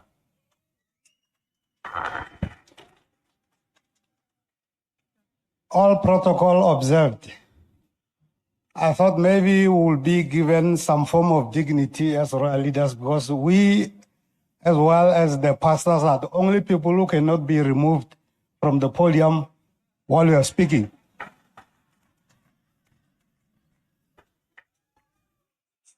Okay, let me shoot from the hip. I've noticed one statement in the policy document that says ActionSA is going to develop some regulations towards the process of registering communal land in the name and in title for the communities and the royal leaders. Let me advise, let's not be as ignorant as the ruling party it is now, because there's no need to develop any regulation, because there is currently legislation that permits government to register these properties in the name of the communities. There is upgrading of Tenure Rights Act of 1991. There is transfer of certain state land of 1993, and the others that are still there that have not been repealed. So if ActionSA wants to make an impact and carve a mark in the rural communities where the majority of the votes are, we need to be seen as implementing and taking out those communities out of the land of bondage into a Canaan. What I'm trying to say is that we need to expunge that notion that there is no legislation that is permitting any political party that is in government to register those properties in the name of the rural communities. So I will wish that statement to be changed so that we could be seen by those rural communities as the party that can deliver them and save them from being abused by these mining companies in their areas. Lastly, rural communities do not need social labor plans. They need to be part and parcel of the mining companies that are mining in their areas. Because there is a judgment in 2003 by Judge Ham Senega in the Constitutional Court that said you can never divorce minerals and precious stones from the soil, meaning that whoever owns that soil owns those minerals. But currently, because Some ANC politicians are part and parcel of those mining companies. They don't want you to realize that there is something that you can be, something that can be invoked so that their economic emancipation can come much quicker than what it is happening currently now. Thank you. Thank you very much, Horsey, and thank you for not letting your dogs out on me when we met you last year for the first time. Our next speaker from KZN, who will be speaking in Zulu, Bongani Manzini. Sanibonani, ngibingelele kuwonke ama-actioners. Ngizokhuluma la ngendaba yobuholi bendabuko nendawo esihlala kuzo emaphandleni. So la siney'nkinga ezahlukahlukene mayelana nobukhosi ngendlela obuphatha ngayo. So kokunye kuye kutholakala ukuthi ngendlela abenza ngayo izinto batholakala sebenza izinto ezingahambisani nokomthethosisekelo. So ngizobeka nje isibonelo la ngikho la ngihlala khona mina eMangusi. So amakhosi yinduna bese kuzoba ilaba abasemazingeni abaphansi ababa yithunywa endaweni ezahlukahlukene la kulezi igodi lezi ababusa kuzona. So amakhosi yinduna banaso isabelo sabo semali bayahola every month, and then bese kuzoba la kuba amaphoyisa enduna. So amaphoyisa enduna wona. Sorry, can I ask you to speak more directly into the microphone, please? Okay, so thanks. So bese kuzoba amaphoyisa enduna wona awatholi mali, awaholi nje nhlobo. Ngokunjalo bese kuzoba imbongi laba abahaya amakhosi nabo ayikho nje imali abayiholayo nhlobo. And then bese kuzoba ke ila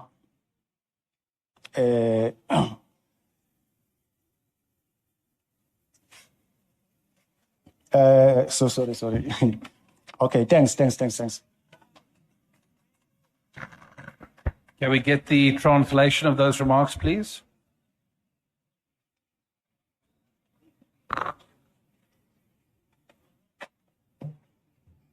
Hello, I'm back.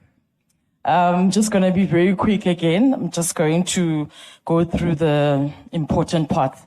So he says that the traditional healers are not doing things in the correct way, and that traditional leaders get a monthly stipend or a salary. However, the imbongis, which are the ladies and the gentlemen that pray, traditional leaders are not getting a stipend, as well as he said the traditional leaders, policemen, just a direct translation. So these people that go around making sure that laws are adhered to and they are under the rule of the traditional healers are also not getting paid.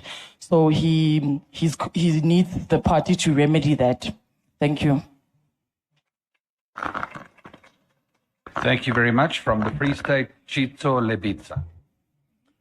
No greetings, but I need to explain who am I. I am Chito Lebitsa from the Free State. I'm the treasurer of ActionSA, the Free State. I'm also an acting secretary. I stay in Bloemfontein, to be specific, 32 kilometers from the CBD. So I'm a rural person. So rural development and traditional affairs is very close to my heart. So I want to come and say, ActionSA, we need to consider bringing development in rural development, There are various ways that we can do it. When you look at what happened after 1994, places like Silosesha, places like Chaba, people moved, all of them moved towards Bloemfontein. We know there is a urban migration, but it was not necessary for government offices to go and rent places for office space. Office space is quite expensive, but if we can convince Department of Public Works, it's not necessary for them to establish office spaces in the CBD or in urban centers. If at all you were to consider what happened during the times of Hosi Mangope, Tabanch was lively with activities, not only activities of people moving up and down, but it was also live activities of economic activities. So if at all we were to establish office space in Tabancho, office space in places like Tuesprite, it's going to be far much easier for a government to can stick to their budget. Not only that, but even urban migration that we see people living in smaller spaces, traffic being very much stressed because of overpopulation. People start now to move to smaller places, which is now your rural development. So I want to urge ActionSA to say, as we look for spaces in urban centers, let us not forget that we could do far more better in rural places. There are small towns that have completely been forgotten. Not only that we should go back, but even the development that we can do. We've got solar, we've got water, they can do boreholes to supply water for themselves. They can even do your solar panels to can have something that they can sell for to themselves. People that live in small towns, they don't have to really rely on government to supply them with electricity. They can do it for themselves. Thank you. Thank you very much. From the Western Cape, Selo Nkwana. Delegate and leadership of ActionSA. We cannot talk about rural development if we don't talk about sports and arts. If we embrace and support talent, Please can I ask you to speak more into the microphone? Okay. Thank you. We cannot speak about rural development without talking about sports and arts. If we embrace and support talent, we will realize less in provisioning of grants and raise a healthy society, and we realize less consumption of drugs. Secondly, I want to applaud our president by always wearing ActionSA material, and big up to the designers. You are simply the best.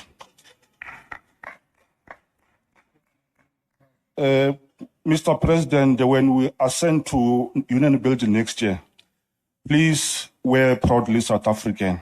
And Proudly South African project must be run from your office. Thank you. Thank you. Was that a nomination for the President for Best Dressed Award for the day? Our next speaker from the Eastern Cape, Francis Ndinwa. God, sorry. Good morning, colleagues. As you've heard, that I'm Francis Zolani Lemdinwa from the Eastern Cape, and my submission is directly to the rural development. One. Rural areas must be given special attention, while development has to retain the population which might migrate to the urban areas.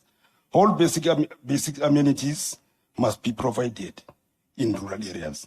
Better job prospects in rural areas will surely reduce the rate of migration. Number 3, the lack of infrastructure in rural areas is simply working together as the private sector and the public sector to help gain funding for improving infrastructure and offering adequate resources. And one another thing that is, I think that is very, very important, colleagues, is that when we talk of development, development may mean different things to different people, but principally it's about education. I had Ethel Prolip on Tuesday talking about paternalism. You see, when you talk about that, about paternalism, you mean to give things for free. I think, I hope that one day Ethel Prolip will write a book to talk about paternalism in South Africa. And you can see right now that to give things for free is not benefiting anyone in South Africa. I thank you. Thank you. From the Northern Cape, Angeline Engelbrecht. Good morning. I'm Angeline Engelbrecht from Steenkop. We live on communal land of the Khoi and San people. The previous regime wounded us deeply, but the current regime, they just trashed us. They killed us. But we as a Khoi and San people, we are not going to take this lying down. We are going to stand up for ourselves. We know who we are. We don't want to call coloureds people. We are not coloureds. We are descendants of the first nation of this country, the Khoi and the San people. We as ActionSA must stop the bullying of the traditional people and the exploitation of them. People, great companies come, big companies come, and they will take out our natural resources and they will build the cities. And we are left poor and broken. As ActionSA, we must stop that. We must develop our rural people so that people don't have to leave their roots and go to cities to seek for a living. Thank you so much. Thank you very much indeed. Next up, Pico, Twitter Spaces, Adonis from the Eastern Cape. Thank you, Chair. I am from the province that is also known as Cutting Edge Province. You know, Eastern Cape.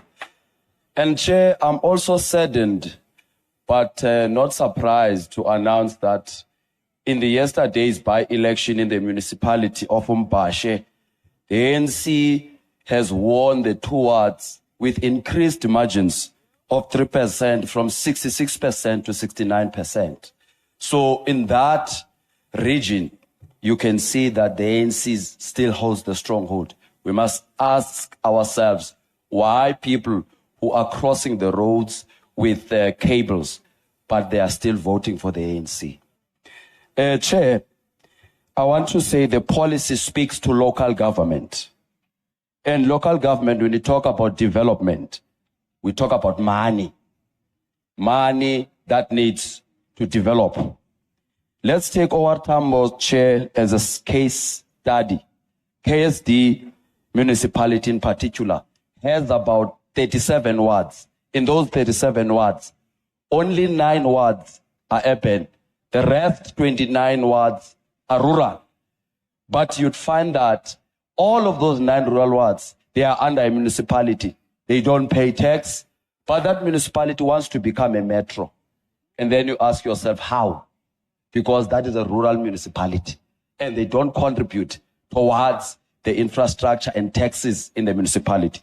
My last point, Chair, was that I support the policy on resource management that give money to the Royal Council so that they can develop their communities in all entirety. Thank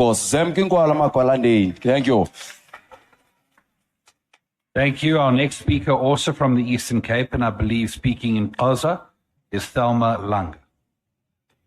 Enkosi ndibulise usihlalo kazwelonke, ndibulise umongameli welizwe ongenayo eParliament next year.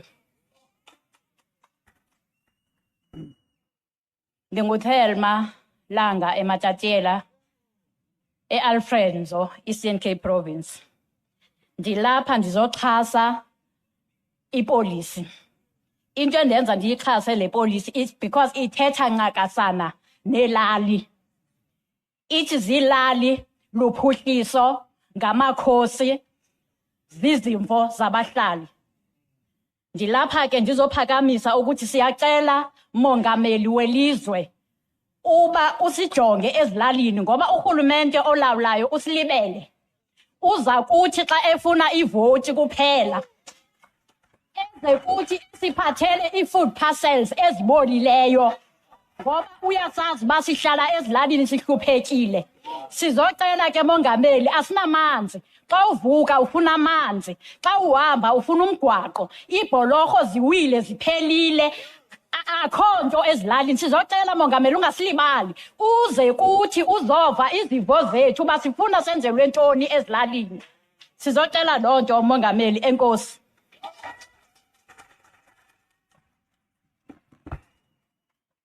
Thank you, and I believe to assist us with the translation is Shadrach Mkhonto. Thank you, Chair. To summarize and briefly, it says that we're looking over next year after elections, and from Eastern Cape, we are asking if the government of Action SA take over that in the rural areas, we don't have good water and our roads and all that is not in good order. So we ask that when Action SA take over, all those things need to be looked at and to be assisted in those lands that are not used, so that when we plant food, so that we assist it into sell into the market. Thank you. Thank you very much. And our final speaker from the Western Cape, Reggie Carolus. Thank you very much, Chair. They don't say they keep the best for last for nothing. And I want to thank my colleague from the Northern Cape. Chair and Mr. President, we can't adopt the rural traditional affairs policy without including your Khoi and San people. I've noticed that the commission was made up again without the Khoi and San people, and the chairperson of the IPPP said that they were further going with traditionalism. And I've asked that you please include the Khoi and the San people with this commission when going further into this policy.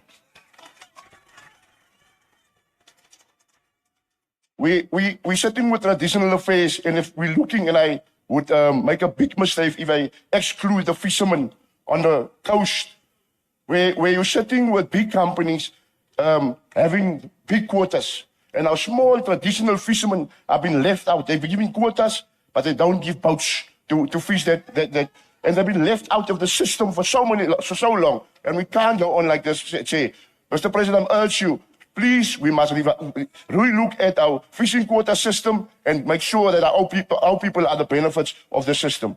And lastly, our war veterans, our colored war veterans, SAKK, we've been struggling for so long to get recognition. So I'm asking and urging that those people get recognition so that we do justice to our war veterans. Thank you.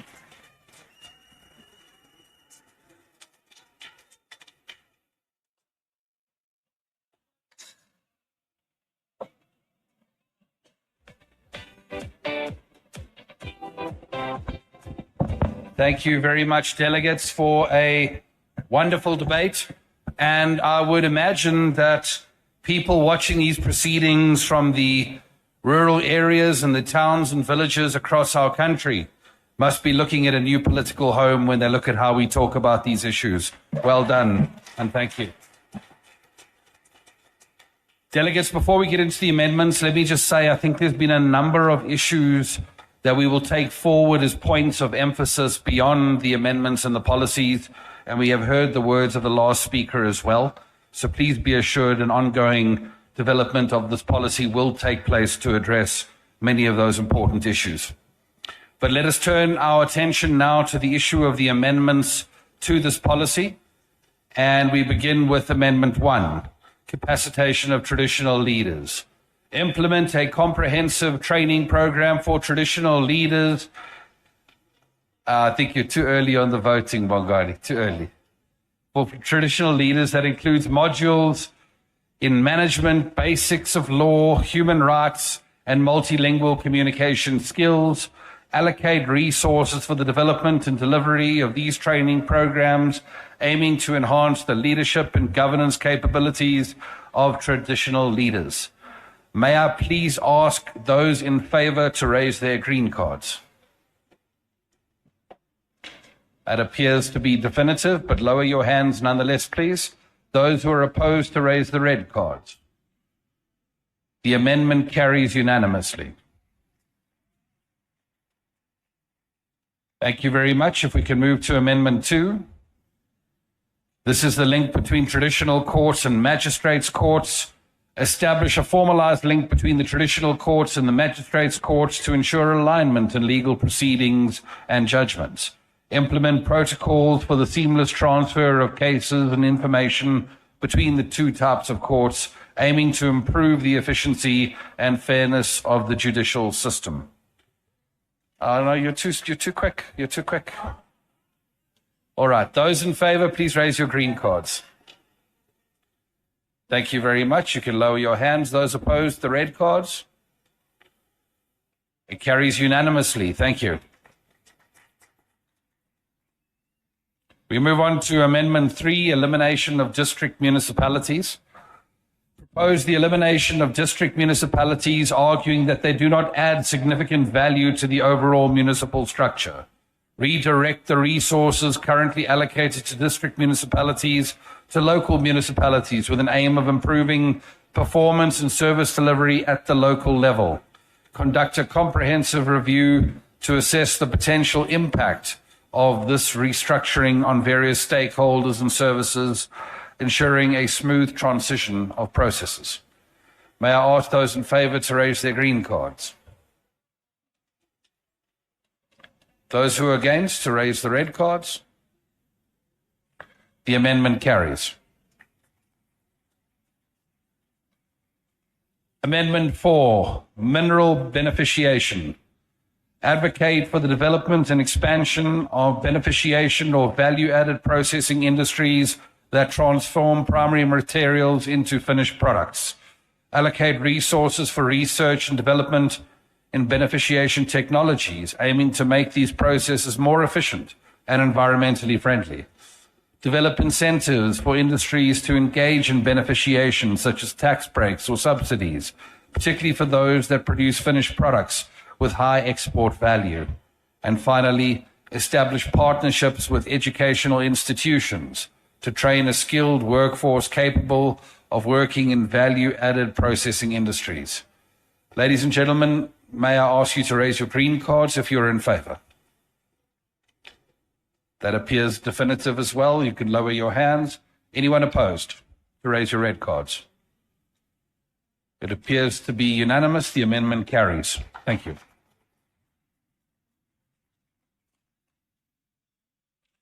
Is that the final amendment to the production team? Thank you very much. We can then move on to the policy itself. So we have now passed 4 amendments, and what is left for me to do is to put the Rural Development and Traditional Affairs policy as amended by the 4 amendments we have accepted to the vote. May all those in favour of the policy as amended raise their green cards.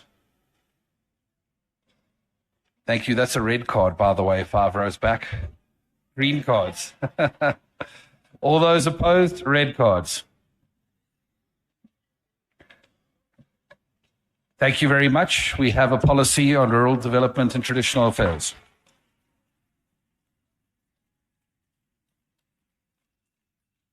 Thank you, ladies and gentlemen. We are going to move directly into our next policy area, recognizing the pressures of time upon us today. And for this, we will move into the discussion on public service.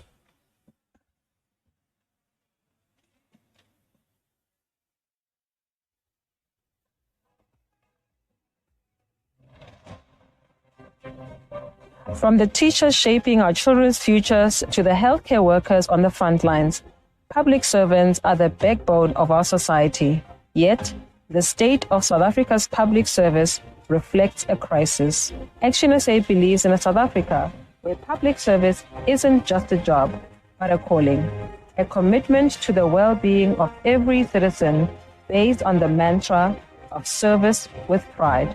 We have heard your frustrations about inefficiency, corruption, and the lack of accountability. Through consultations with experts and everyday citizens alike, we have identified key areas for immediate action. Today, we are excited to unveil policies that aim to revitalize our public service and rebuild our nation's fabric.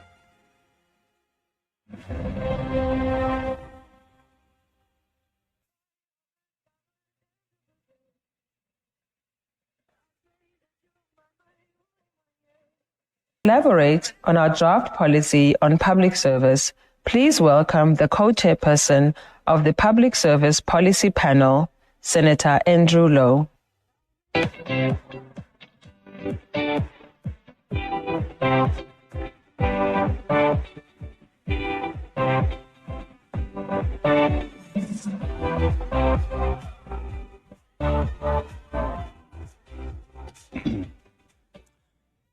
Good day, everybody. Ladies and gents, It is an absolute pleasure to be here with you this morning in order to discuss the issues around public service. It is an indictment. While people are living in deep abject poverty, looking for sustainable jobs, the Yellow Jersey Party continues to use government institutions as a dumping ground with incompetent cadres. Cadre deployment is a cancer that kills job opportunities from our young people. Public service, as by its own definition, is supposed to deliver a service to the public without fear or favor. Appointments based on political connectivity ostracized competent people. Public service must be depoliticized for effective governance, in adding to creating an environment where departments can strive towards excellence.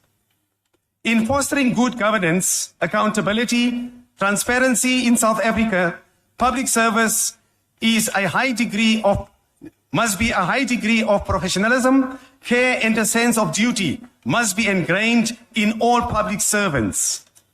This can effectively materialize when the country's public service is a politically neutral entity that is responsible for implementing government policies and delivering services to the public. Okay. Dames en heren, dit is my beskore voorreg dat ek vanmôre hier kan staan om oor bepaalde dinge te kan praat, sake na aan die hart. Dit is my beskeie mening dat staatsamptenare beskik die vermoë om hulle vaardighede tentoon te stel, maar die grootste uitdaging is die onreëlmatige inmenging van politieke leiers met hoogs onwaarskynlike verwagtinge wat grens baie na aan korrupsie. Dit is en bly 'n titaniese stryd om baie van ons plasgetroue amptenare te probeer om kop bo water te hou, want hulle is op 'n daaglikse basis blootgestel aan probleme wat ons baie goed van weet, wat die ewels is binne ons samelewing. As ActionSA doen ons 'n vriendelike, doch 'n ernstige beroep aan ons ewe knieë om matigheid voor oë te hou om ongewenste take aan eerbare amptenare te vermy. As ActionSA, we believe in an institutional reform program that justifies restructuring government institutions if necessary in relation to the number of state institutions, departments, and employees. Competency-based recruitment strategies and selection procedures ensuring the appointment of public servants based on merit. Implementation of employment retention strategies that include succession planning, contingency plans, and identifying of all flight risks. Development of talented individuals to ensure we grow our own timber when promotional opportunities arise. Consistent and constant performance management of public servants in order to identify underperformers, average performers, and excellent performers. Improving service delivery performance should not be hampered, but enabled by labor relations and employment sector reforms. Banning cadre deployment to eliminate marginalization, competent, politically compromised civil servants. In addition, a new approach to government expenditure, reviewing of procedural practices, prioritizing quality over quantity of public officials, appointments, opportunity-driven technology and information technology advances, decentralization of functions, and the career development of introducing a mandatory civil service for university graduates. The tools to be employed to address structural weaknesses currently present in our country are as follows. Institutional strengthening, to ensure that institutions are autonomous, transparent, and accountable with legal and financial support to facilitate efficiency. Public service capacitation enhances performance with adequate human resource practices and a skilled and committed human capital. Corporate governance, empowering local governments and entrenching service delivery excellence. Civil engagement, encouraging participants of citizens and civil society organizations in the design, implementation, and monitoring of public service. In conclusion, improving the public service in South Africa is a complex and multifaceted issue. First and foremost is to acknowledge that the link between the lack of capacity and capability and the poor service delivery outcomes. State capacity and capability in South Africa have weakened over time.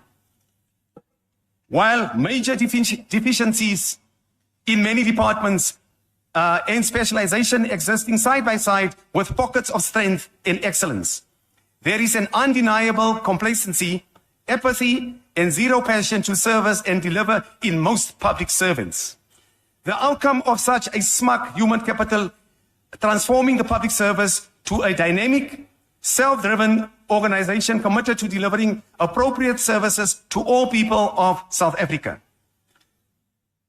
To put an action to policy levers detailed above will require a competent public service that is professional, ethical, and capable to deliver quality service to the people.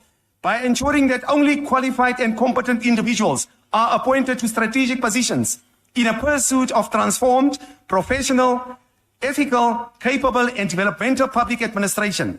The competencies required for public service jobs include treating other people with respect and compassion, working under pressure, communicating effectively, and resolving disputes. Allow me to express our sincere gratitude for the incredible work done by provincial policy representatives and all role players who have contributed towards this policy. Laaste maar nie die minste nie, is ons van die mening toegedien dat daar 'n daadwerklike poging aangewend moet word. Dames en here, moenie fout maak nie. Daar is baie mense wat die politieke wil hê om 'n verandering teweeg te kan bring, maar die ewel in ons samelewing haal die politiek uit die administrasie uit. Dit word nie daar nie. I thank you.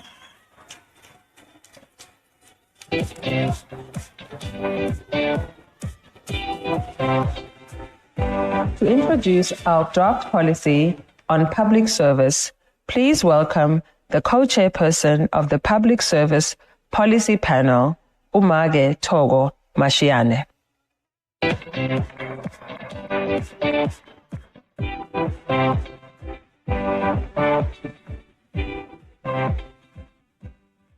Greetings to the royal leadership.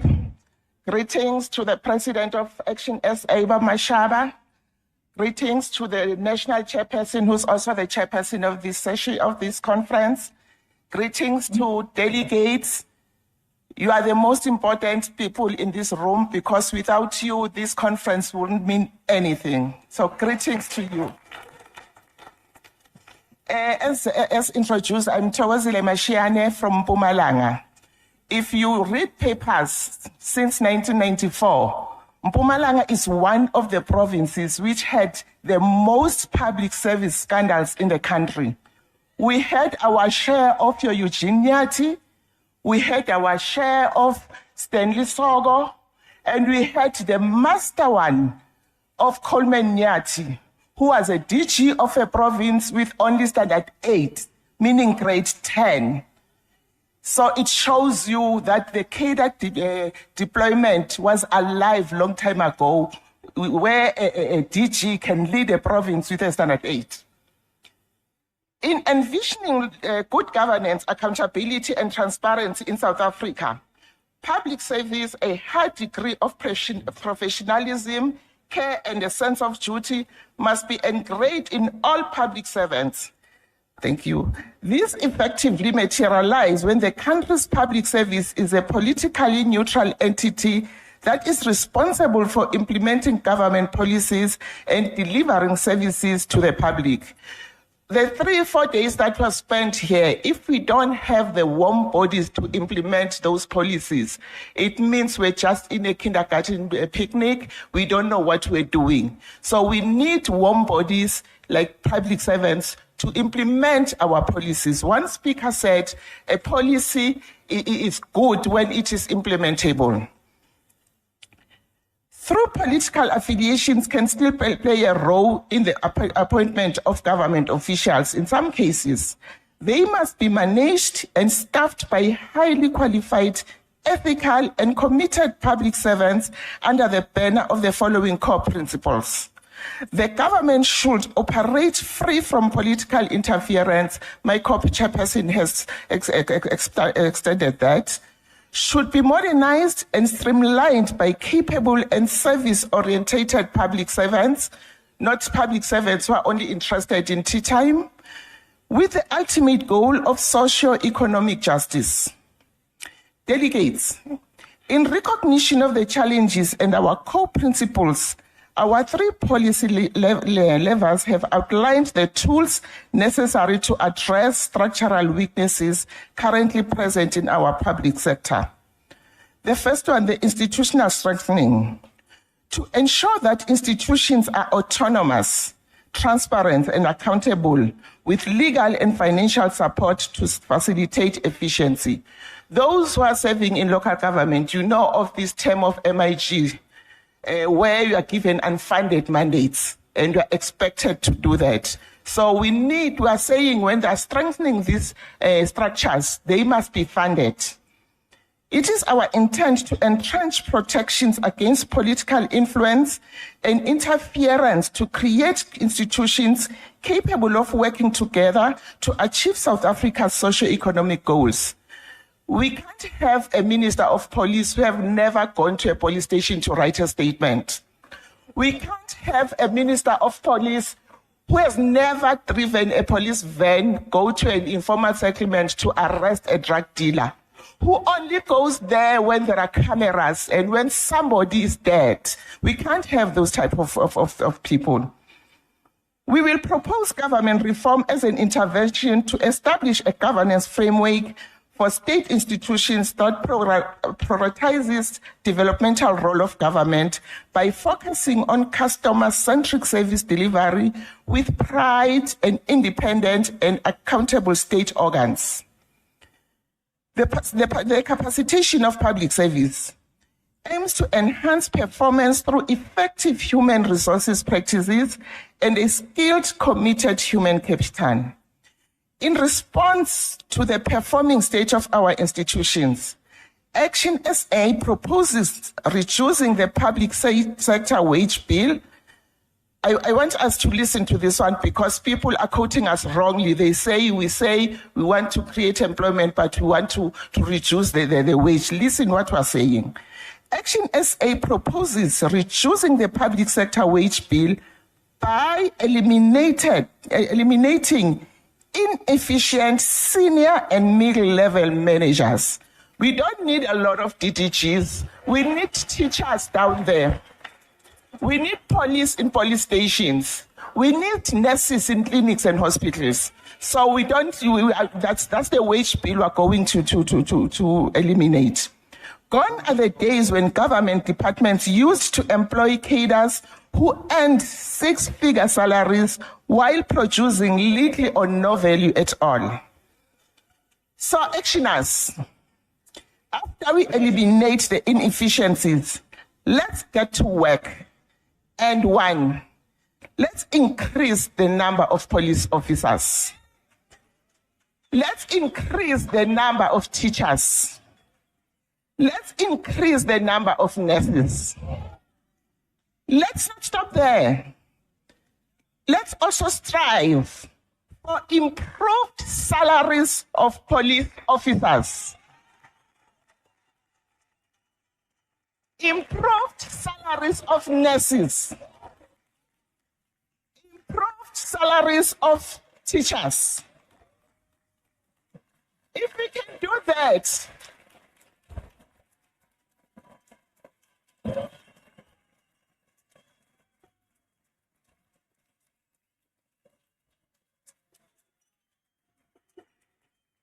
let's improve salaries of police officers. I would like us all to say this. Let's improve salaries of officers. Let's improve salaries of teachers. And let's improve salaries of nurses. You know, once we do that as ActionSA, all the other policy units will be dealt with just because of the three things. Our proposed intervention in the draft policy aims to enforce limits on remuneration to expenditure ratios, preventing bloated staff structures across government departments.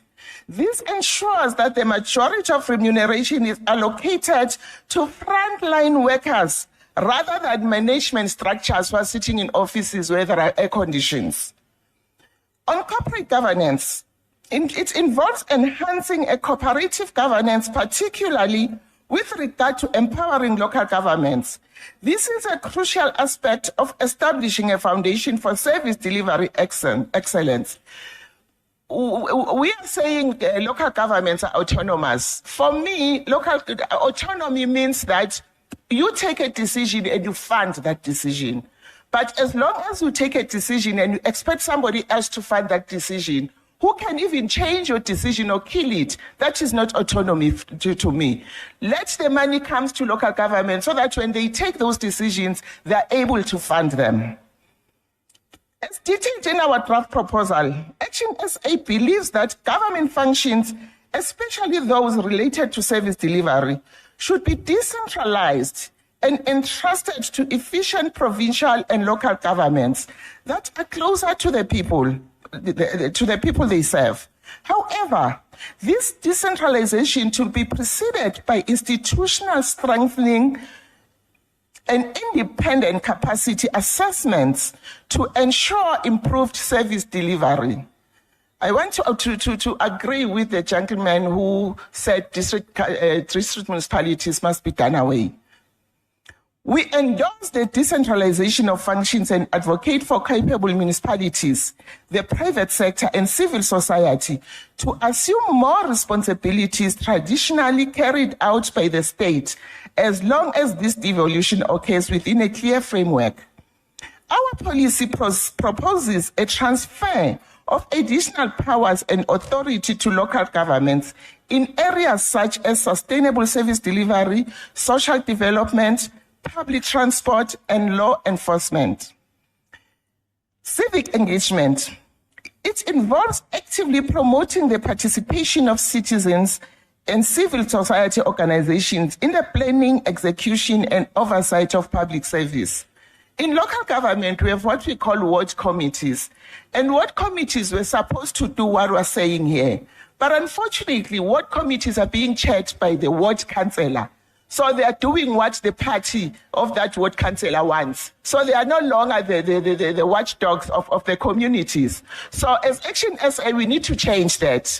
A ward committee must be led by a community member, not a person. He may belong to a party, but not holding office in that party. Our primary goal is to empower our voters, enabling them to make informed decisions and to hold their elected representatives accountable, thereby promoting more efficient governance. To enhance civil participation in the political process and encourage constructive interactions with the government, we must address the trust deficit between the state and its citizens. You know, communities has been lied upon so much that they don't even believe. We're having it tough when we do door-to-door because they don't trust politicians. So we need to change that because we are ethical and we know what we want. To achieve this, we propose to intervene through voter education, which entails offering comprehensive civic education programs. These programs will educate residents about the significance of their vote, how to engage in government processes, hold government officials and elected representatives accountable, and ultimately increase voter participation. Additionally, our community engagement initiatives aims to proactively involve communities served by government entities and departments in the governance and service delivery processes. This empowerment will enable our communities to hold civil servants and elected officials accountable. In conclusion, as we strive towards our vision of a prosperous South Africa, we must ensure that the country is served by an efficient, streamlined, and politically impartial state.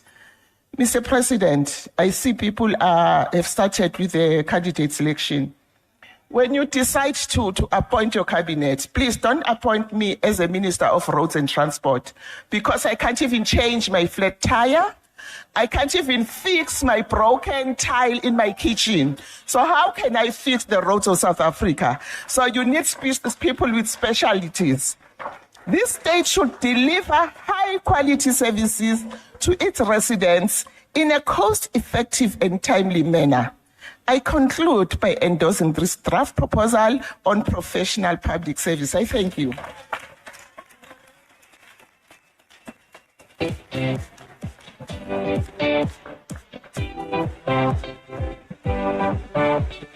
To give an expert perspective on the professionalization of the public service, please welcome Ivo Chipkin from the New South Institute.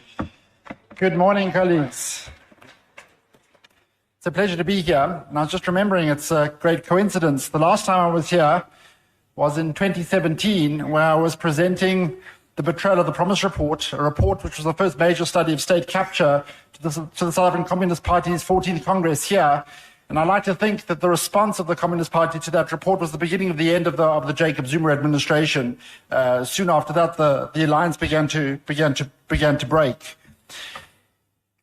The coincidence with this meeting here is that I've been asked to speak around public service reform because many of the conditions of state capture during that period were provided or facilitated by the way in which we structured our public administration. So it's very great to be here. It's also great that the party, the ActionSA, is taking on board this issue. I'm traveling around speaking to all political parties to have this issue firmly on the agenda. What I want to talk to you about tonight is an elaboration of your manifesto.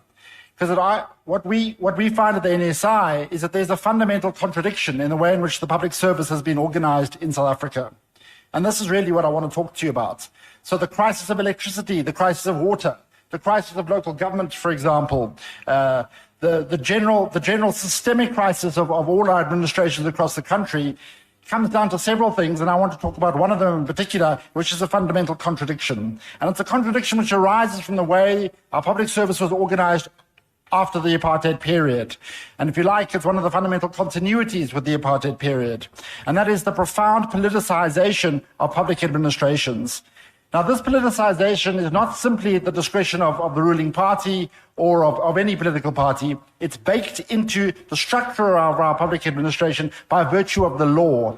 Have a look at the Public Service Act of 1994. Section 3 of the Public Service Act does something quite remarkable, and remarkable by international comparative standards. It does two things which are extraordinary. It grants politicians, the president, and relevant ministers or MECs discretion over hiring into government departments. It's essentially a political responsibility. It means that in effect in South Africa, all public servants are in principle or potentially political appointments. That's not through the cadre deployment policies of the ANC. That's baked into our legislation from 1994. The second thing the Public Service Act does is that it gives politicians discretion over operational decisions in departments. Director generals, heads of departments can't make operational decisions because ultimately that is, according to the law, the responsibility of our ministers, of our politicians. Our politicians have been given by law too much power to intervene, to make decisions around how departments are structured, who they are staffed by, and what they are doing. We are saying that has to change, which means we need to reform or amend the Public Service Act. At the very same time, and this is the fundamental contradiction which I wanted to talk to you about, at the same time as we've heavily politicized our administrations, we've also expected our senior administrators, director generals and heads of departments to operate with high levels of autonomy and to exercise discretion in all sorts of matters, especially financial matters. Have a look at the Public Finance Management Act. It gives to director generals, the accounting officer in their departments, for goodness sake, and heads of departments, wide discretion to make all sorts of decisions around how departments should be structured and how they should be functioned. It was part of this general international move towards managerialism. So we have this fundamental contradiction. On the one hand, politicians have all the power. On the other hand, the law and our regulations require our senior officials to exercise discretion in running departments. It's that fundamental contradiction that has produced what the National Development Plan calls, I think rather euphemistically, tensions in the political administrative interface. In other words, what we've done structurally is that we've created a fundamental contradiction or tension, conflict between politicians and administrators in departments. We have to resolve that tension, and I'm saying to ActionSA as a political party, there's an opportunity in the current situation to resolve that tension by amending the Public Service Act, by removing Sections 3 or amending Section 3 of the Public Service Act. So, it seems to me that South Africa is at a historical moment. For the first time, and I think first time in our history actually, performance in government has become a major political and electoral issue. I think for a very, very long time, ANC voters were not so concerned about how the ANC performed in government, but that has started to change in 2016, which means the ANC's electoral fortunes are declining on the basis of their performance in government. At the same time, parties like yourselves and other opposition parties are claiming to be better in government. There is an opportunity, therefore, and a new openness, I think, to changing the laws that create these tensions or problems in our public service in the way in which government works. So this is how I end. Resolve the contradiction in the organization of government by amending or working on amending the Public Service Act. Reducing political discretion of politicians in our administrations, and moves towards professionalizing the public service. And in this regard, there are very large strides, large efforts currently under the way, being driven currently by the Public Service Commission and the National School of Government. I hope ActionSA will support those initiatives and put these questions of public service reform very firmly on the political agenda for 2024. Thank you very much. Thank you for having me.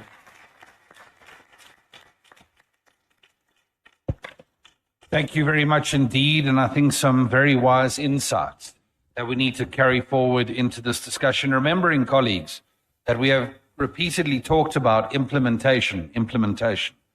If we don't get the public service right, good policies will not be implemented well, and this is why we should heed that advice we have just received very carefully. Colleagues, we're now going to move into the segment of amendments and debates. May I just ask colleagues, we are slightly behind schedule, so when I close the speakers list, please don't fight with the people at the speakers table about my decisions. They are my decisions. And according to Rule 2.5.5 of our standing rules and orders, it is my prerogative to close the speakers list if we're going to encroach on the remainder of the program. So please do bear with me. Having said that, we have well over 20 speakers lined up, so very far from silencing debate. Please just understand when we make that decision, why we make that decision. With that said, thank you. We move on to the subject of amendments, the first to be tabled by Julianne Lopez. Thank you, Chair. Good morning, delegates. I am going to ask the delegates to consider integrating public administration topics covering local government, provincial government, and national government into the Department of Education school syllabus. This will make knowledge about public administration accessible at school level rather than restricting it to tertiary education. And it's basically because public administration is such a fundamental part of every citizen's and resident of this country's life. And too little is known about it until you leave school. It'll also help to professionalize the profession and depoliticize it. So I'm going to ask you to support my proposed amendment. Thank you very much, Chair. Thank you very much indeed. We can move on to our next proposed amender, is Enos Sebesha.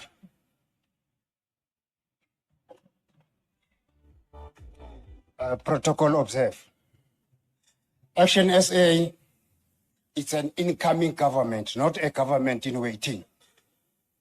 Therefore, as a government, a party that is an incoming government, we must make sure that we are a government that works for the people. We must avoid, by all means, to be a government that survive on loans, like the current government that we have now. Today, some of our people can't be paid. Our elderlies, they were paid late on their social grants. Why? Because there was no more money. Therefore, I propose that an amendment to move all state-owned entities back to under the state control to ensure that alignment and national objectives and government standards. Conduct a comprehensive review of all SOEs, identify those that are non-profitable or do not perform core government functions. Initiate the winding down of non-profitable SOEs and those that do not serve clearly defined strategic objectives, reallocating their resources to more critical areas. I so move. Thank you. Thank you very much. That concludes our proposed amendments. We move on to the debates. First up from KZN eThekwini, Councillor Musa Kubeka.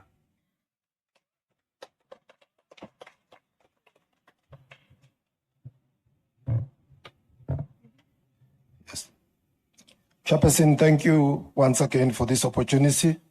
Mr. President, we have a serious problem regarding cadre deployment.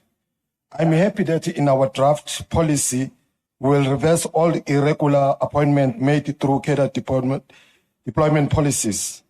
This cadre deployment is a strategy to protect those who are looting taxpayers' money, to pay those who put them in those positions in order to sustain their luxury lifestyle of buying expensive brands. And indeed, again, Mr. President, this deployment, it helps them to funding their events where they use that money to support their party. And they use the same strategy to pay their hitmen who are being used to silence the whistleblowers. With this policy, we'll be able to save innocent lives. So we appreciate this policy and we support this policy. Thank you so much and God bless. Thank you very much, Musa. We move on to our next delegate, Dr. Avinash Balbaran from KZN. Yes. Greetings, Senate, and to the nation that's watching. It is the people's cry to get rid of the Minister of Police and the corrupt officials. Police men and women who think they are above the law and they can treat people anyhow when they approach the police stations, and police men and women who cannot engage with the community to bring peace and calm. This is not tolerated and will not be accepted, and you don't belong there. We have, mind you, good police officers that risk their lives on a daily basis to protect us as citizens, and I think those high positions belongs to them. My second issue is with the government employees in the health sector, prisons, and I want to remind you of the oath that you have taken. And I have an example of this is what you have said, that I will exercise my profession to the best of my knowledge and ability for the safety and welfare of all persons entrusted to my care for the health and well-being of the community, that I will not knowingly or intentionally do anything or administer anything to them to harm or prejudice. I want to tell you what the Bible says about this. In Peter 2:13 and 14, by God and act according in order to be found pleasing to him. That's why he has appointed you to serve in government. We do not engage in hate speech, but look at the floor that you have in front of you at viewers. We have blacks, Indians, whites, and coloreds here. We as South Africans, as ActionSA is moving forward, And I would love to be on this advisory board in 2024, and we're looking forward for your votes. Thank you.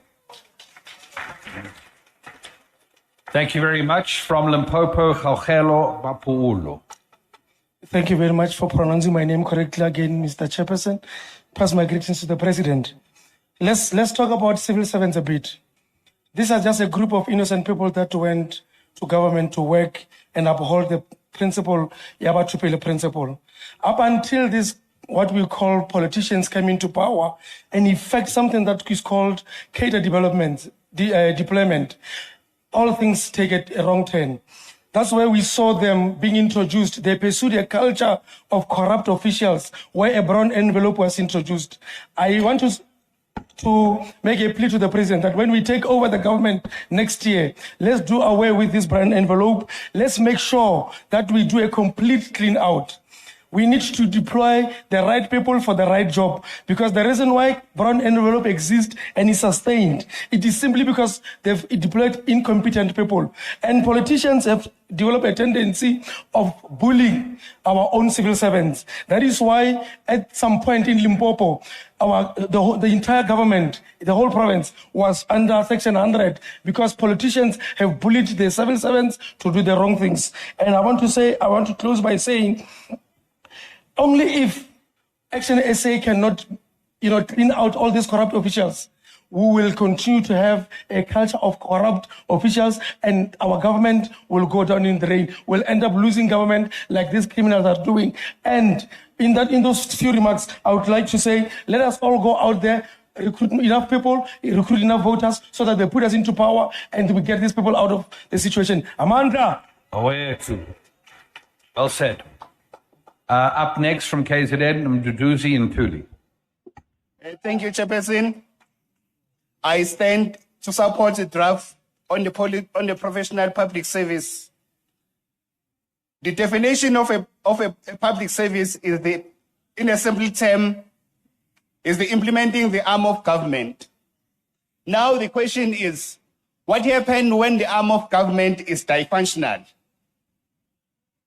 The Section 197 of the Constitution provides that within the public administration, there is a public service for the Republic which must function and be structured in terms of the national legislation and must be loyally execute the lawful policies of government of the day. As ActionSA, we will be the government of the day. But what we will need to do, we will need to reform the current public administration. What is happening currently? We have about 1.2 million public servants, and that is the characteristics of a bloated administration. You have about the wage bill that is sitting at a 14% to the GDP. You have about 300 public officials who are sitting at home drawing about 130 million from your taxpayers. These are the issues that you must address when we took over as the government of the day. I thank you. Thank you very much. From the Free State, Leflo Honolo Mutsamai.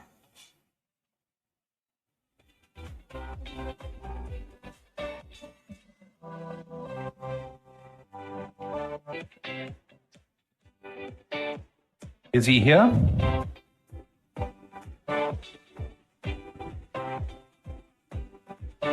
Thank you. Let me start to create all delegates from 9 provinces. If I could ask you to speak more directly, please. Sorry. Let me start to create all delegates from 9 provinces. Our president, chairperson. I'm standing here to actually to provide a direction or a directive.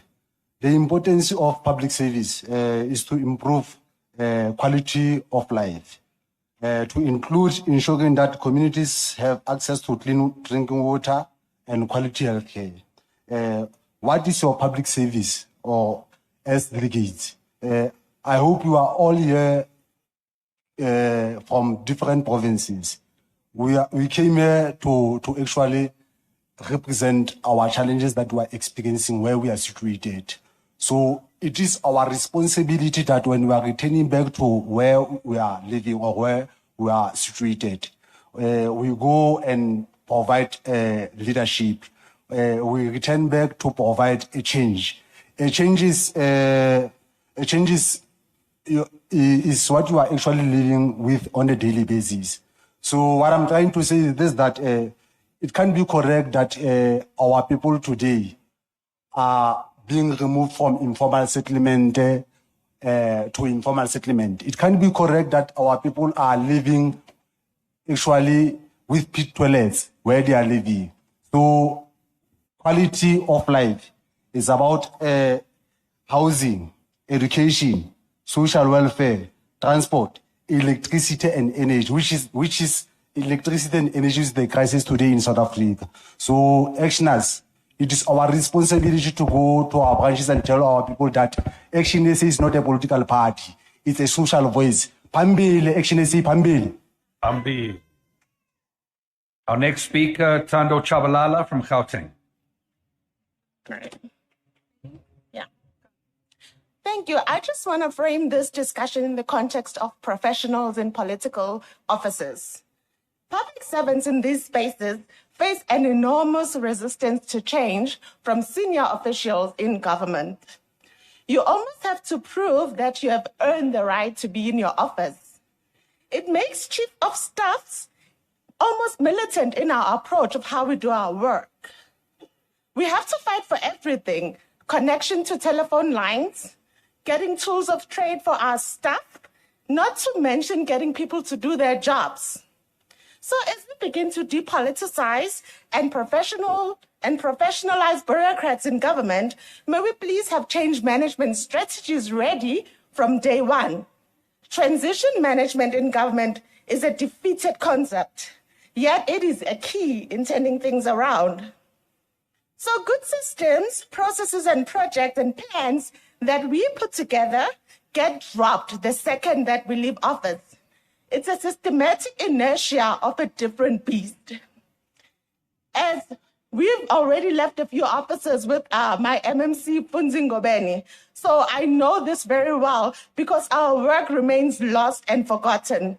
This is why, fellow actioners, I endorse this policy with a smile today. What a pleasure it was to work in the Interprovincial Policy Panel for this particular policy. I just want to thank you, Michael, Andre, and Dr. Herman Mashaba for finally giving us a home, our home in ActionSA. Thank you. Thank you very much. Our next speaker is Thando Chabalala. No, look, Rosemary, you've got the platform, so please take it. Thank you very Thank you. much. First of all, in endorsing the policy, I wish to congratulate the people that put it together. But I would like us to actually add on particular bullet points that I'm going to point out. First, I wish to say that on page 51, which talks about it is about the appointment of the civil service, which must be based on merit.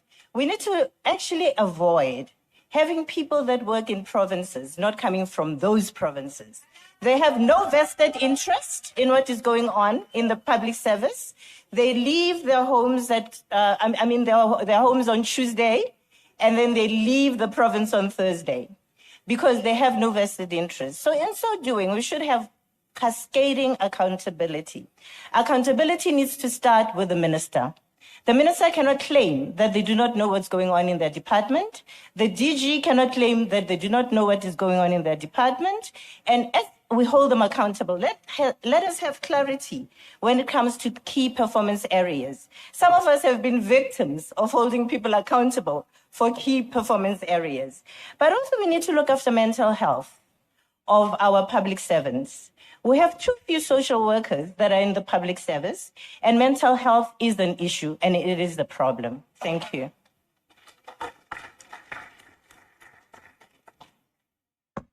Thank you very much. Do we have Thando Chabalala now?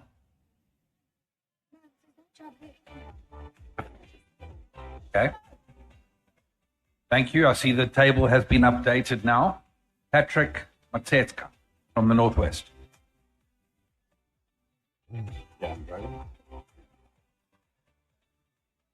Thank you. In the interest of time, and as pleases this House, I will not read.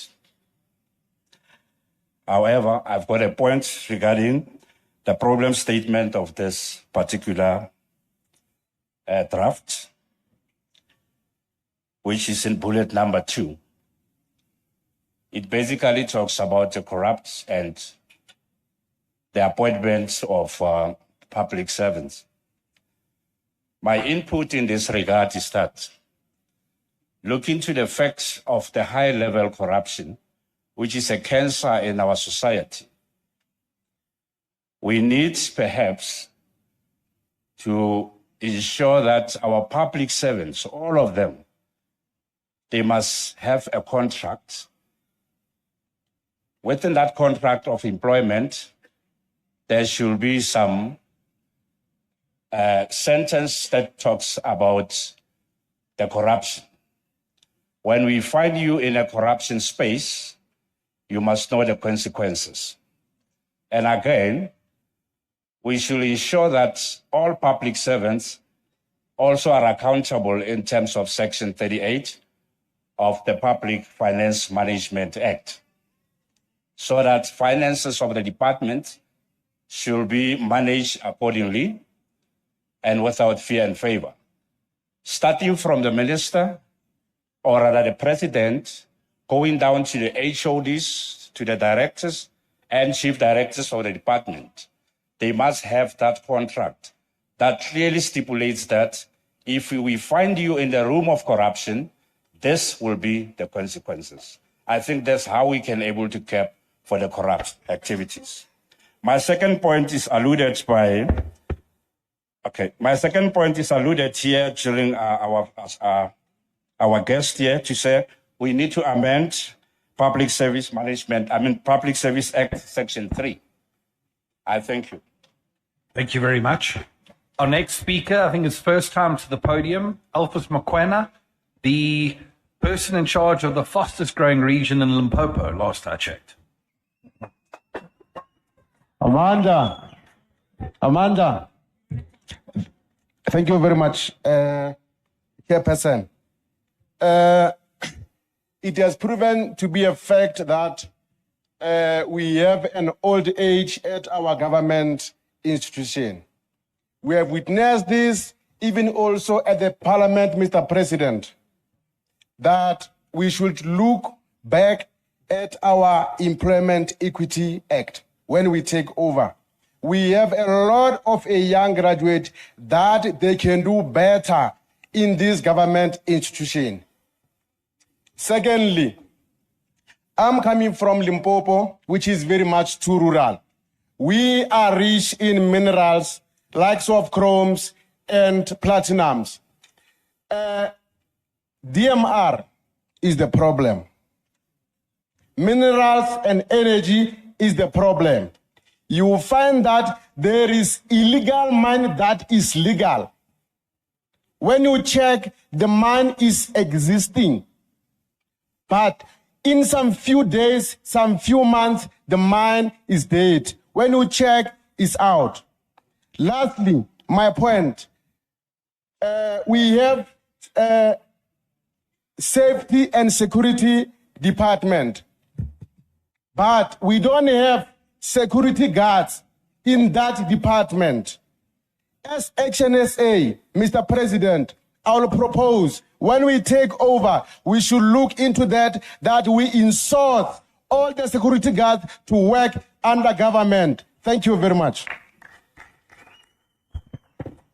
Thank you very much. If I can just encourage everyone to know that that is exactly what this policy says.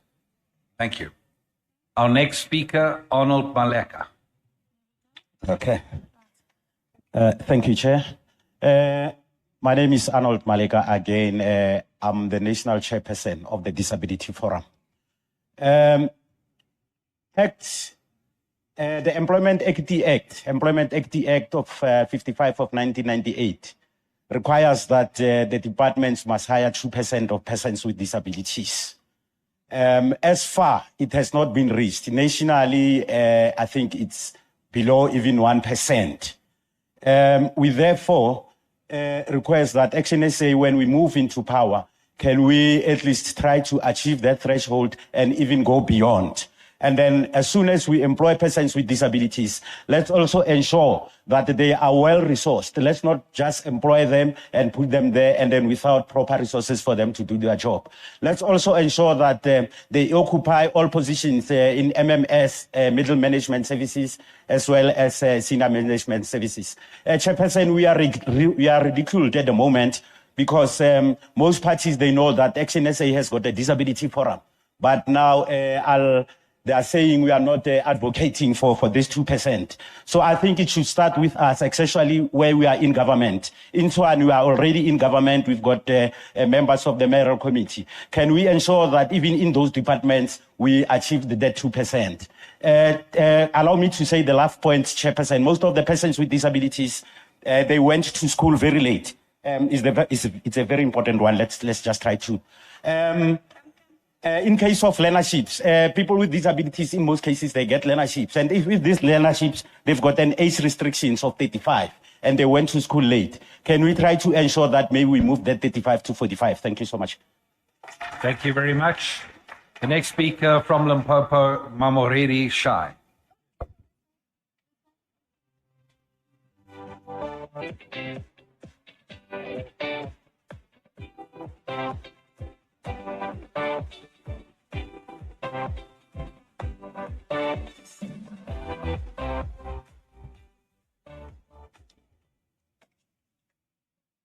May I start? Please. To achieve that, on what my chairperson has just elaborated here, it's very simple. My name is Mamoriri Shai, known as Shaizen, the National Secretary, Disability Forum. We need to see the inclusion of disability desks within all public sector, including the SOEs, to deal with disability issues where people with disabilities form part of top decision-making structure within the working space. Delegates, this has to start with us first. As they said, charity begins at home. And as government in waiting, let us be prepared not to fail disability communities like the yellow jerseys by having one person representing us at the Senate level to give or provide guidance on disability issues. We need to be well represented to walk the walk. Remember, nothing about us without us. Amanda. Thank you very much. The next speaker, Vincent Maribe.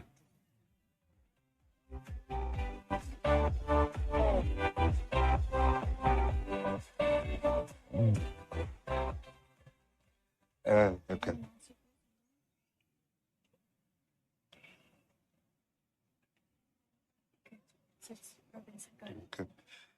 Good morning, Actioners.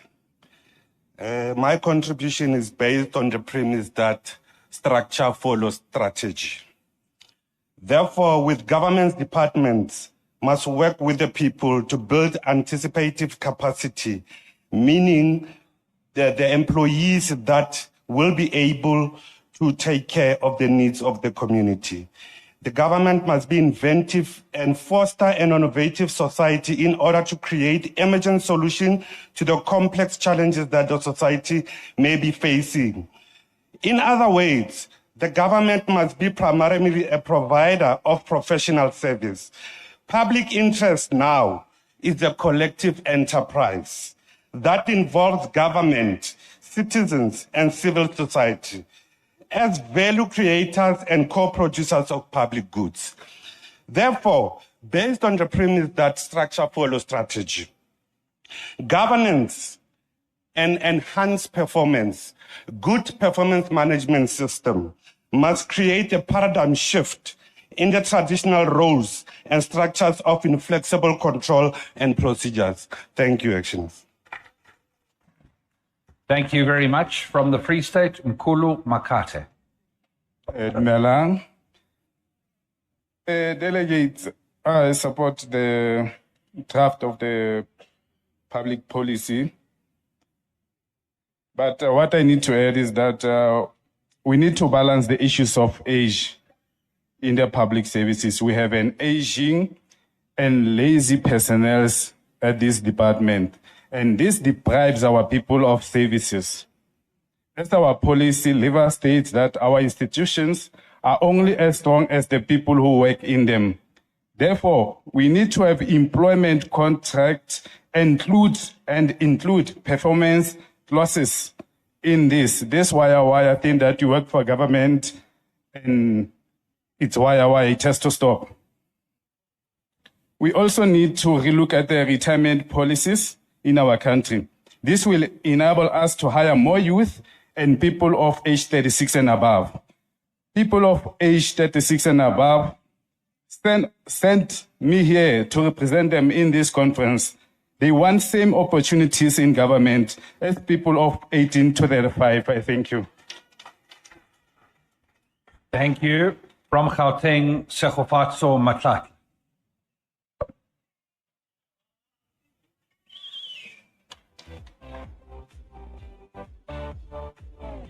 Is the speaker here?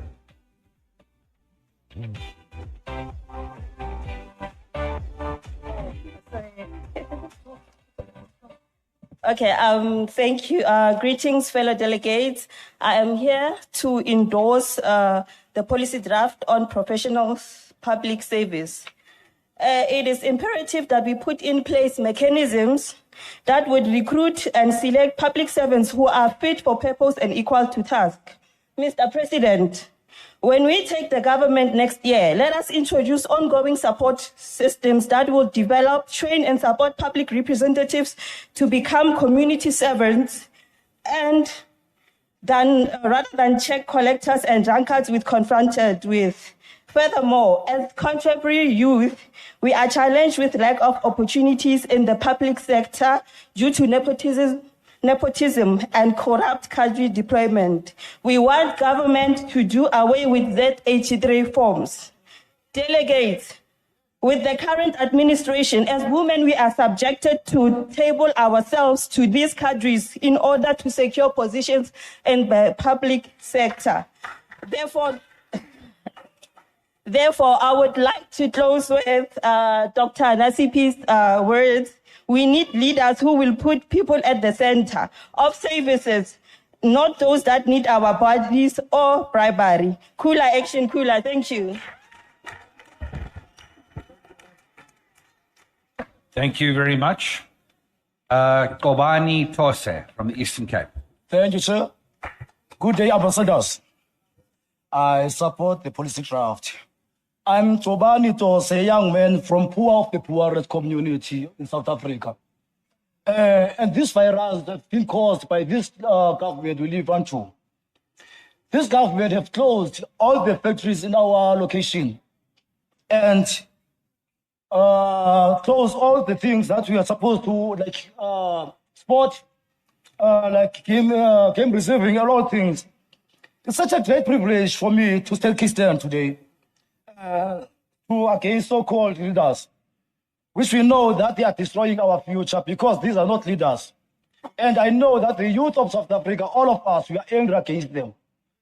When you look at government and education, they employ each and every year 5 people or 5 young guys for the post of 1 person.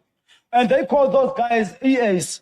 And then those young people, after 9 months, they took again that contract and then employ another 9 people, and then they call it a job creation. Once we know that they are destroying our culture, our country, because that's not a job creation. That's just providing for something to eat just now. And then what about tomorrow? While we know that these guys are just in mission to feed themselves, they call them fat cats. We say today, enough is enough. I want to say each and every person, each and every young guy in South Africa must have a job, a permanent job, not just a temporary job or a contract job. Enough is enough. Thank you. Thank you. Johan Snyman from the Western Cape. My President and leaders, there's one word missing in our public service policy. That word, productivity. The effectiveness of productive effort. Leaders, ActionSA is of the meaning that appointments must happen on merit. But that didn't happen in the last years under ANC government, thanks to their cadre deployment policy. Because of that, leaders, and because cadres are not leaving their cozy positions, we must advocate the introduction of professional productivity training in our policy. This training will ensure that we change the behavior of the public servants and the perceptions of the public, our voters. I thank you. Thank you. Next up, advice. Chuma. All right, no, thank you so much, Chair, the presiding officer. I would also like to take this opportunity to appreciate our capable leadership, National Youth Forum, our incoming President of the Republic, as well as the incoming Premier of Gauteng, Funzi Ngobeni. So mine is very simple. I support and endorse the ActionSA policy as it has been put together on its entirety. But want also to say that, as we professionalize, we must also incorporate it with digitization as we seek to have professionals. So it is very important that people are hired on merit, not what's currently happening. It's very painful that majority of graduates are seated at home, while someone is having a position of a financial manager. That particular person don't even know or have ever seen a general ledger. So this will help in terms of making sure that people who are skilled, equipped, and know what they are doing, which will effectively, increase the service delivery that we all need. Again, the important one is cadre deployment. Cadre deployment, this brutal regime, corrupt, have glorified it to the extent that some of us who are in touch with ground, our very own people are asking us that, what does that mean to us? It means that if advice is not qualified, it's not going to be the DD of any government post. Those that are highly qualified and equipped, they will have those positions. Thank you so much. Thank you very much. And our final speaker, for what it's worth, Andrew, it looks like the Northern Cape likes to have the last word on every occasion. So we're back. Abraham Fasahi from the Northern Cape. Baie dankie. Ek groet almal. Ja, president en almal hier so teenwoordig. Die HPCSA doen vir ons mense absoluut niks. So jou registrasie moet wees vir 5 jaar. Geen mense werk waar hulle bly, maak seker die mense het 'n passie vir die werk en soek nie net 'n salaris nie. Wanneer iemand opgelei is as 'n opsmedic, laat hy so geregistreer word, sien dat die persoon mediese drugs kan gebruik en sodoende kan ons baie meer lewens red. Wanneer ons ander departemente se salarisse verhoog ook die nooddienste of die ambulanspersoneel se salarisse met byvoeging van 'n gevaar toelaat. Gee ook ons asseblief opvolgkursusse 'n noodmediese personeel by klinieke om ons mense meer spoedig te help. Maak ook nooddienste deel van skoolopleiding en gemeenskapopleiding. Oud soldate, die veterans, kan weer in diens geneem word om ons grense te beskerm. Bring voluntary military service terug to serve the country and fight poverty and unemployment. SANAP, die Suid-Afrikaanse narkotiese bureau, moet weer in SAPS geherintegreer word om dwelmhandel te beveg as ook bende geweld. Meer vroue moet in bestuursposisies aangestel word op meriete en nie deur seksuele gunsies nie, maar vir wat hulle regtig werd is. Baie dankie.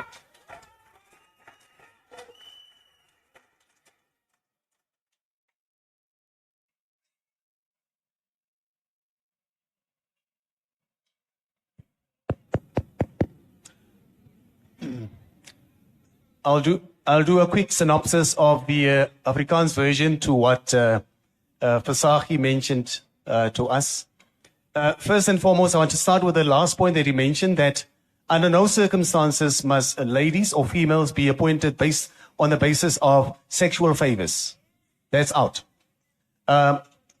It's actually something that is a real insult when one considers that women or ladies have to expose themselves in that fashion, because men are in most instances the culprits in these kind of activities. And the issue of his plea is also that we must also consider as ActionSA that we must also promote that people, especially those that do ambulance driving and that are in that working environment, that their salaries must also be adjusted, because they are also exposed to the dangers in our society. And therefore, he's making a plea to the organization that we must also take that into account. I think that was some of the highlights that he actually mentioned in the speech that he said in Afrikaans. Thank you.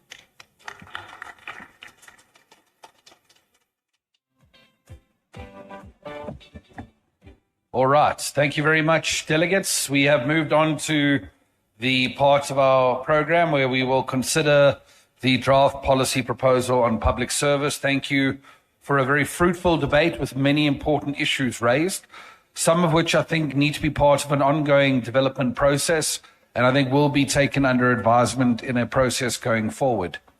Let us begin with Amendment 1, PPSPSC 42. These acronyms are getting better and better, people.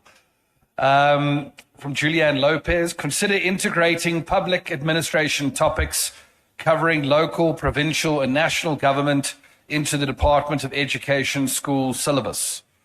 Number 2, allocate resources for the development of curriculum materials and teacher training to effectively teach these topics. Number 3, aim to improve public comprehension and participation by making knowledge about public administration accessible at the school level rather than restricting it to tertiary education. Delegates, those in favor of the amendment, please raise your green cards. There seems to be definitive thank you. If you're opposed, raise your red card. Nope. The amendment carries unanimously. Thank you. Amendment 2, move all SOEs back under state control to ensure alignment with national objectives and governance standards. Conduct a comprehensive review of all SOEs to identify those that are non-profitable or do not perform core government functions. Number 3, initiate the winding down of non-profitable SOEs and those that do not clearly serve a defined strategic objective, reallocating their resources to more critical areas. Ladies and gentlemen, those in favor, please raise your green cards. That appears to be definitive. Thank you. Those opposed, your red cards. The amendment carries. Thank you. Just the 2 amendments, as I understand it, and therefore what is left for me to do is to put our draft policy proposal as amended by these 2 amendments that have just been carried, and to put that draft policy proposal as amended to the floor. All in favor of adopting our draft policy proposal on public service as amended, please raise your green cards. That seems to be definitive as well. Please lower your hands. Those who are opposed, a red card? Just me. Nope. All good. Thank you. I'm pleased to say we have a draft policy proposal on public services.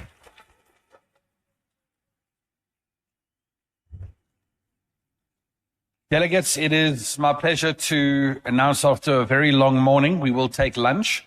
May I ask all delegates to please be back in this venue at 1 o'clock sharp. Please, delegates, let's be punctual, given the need for people to depart on time for very long journeys home. Thank you.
To the nearest of our madness, trying to find the ones we used to know.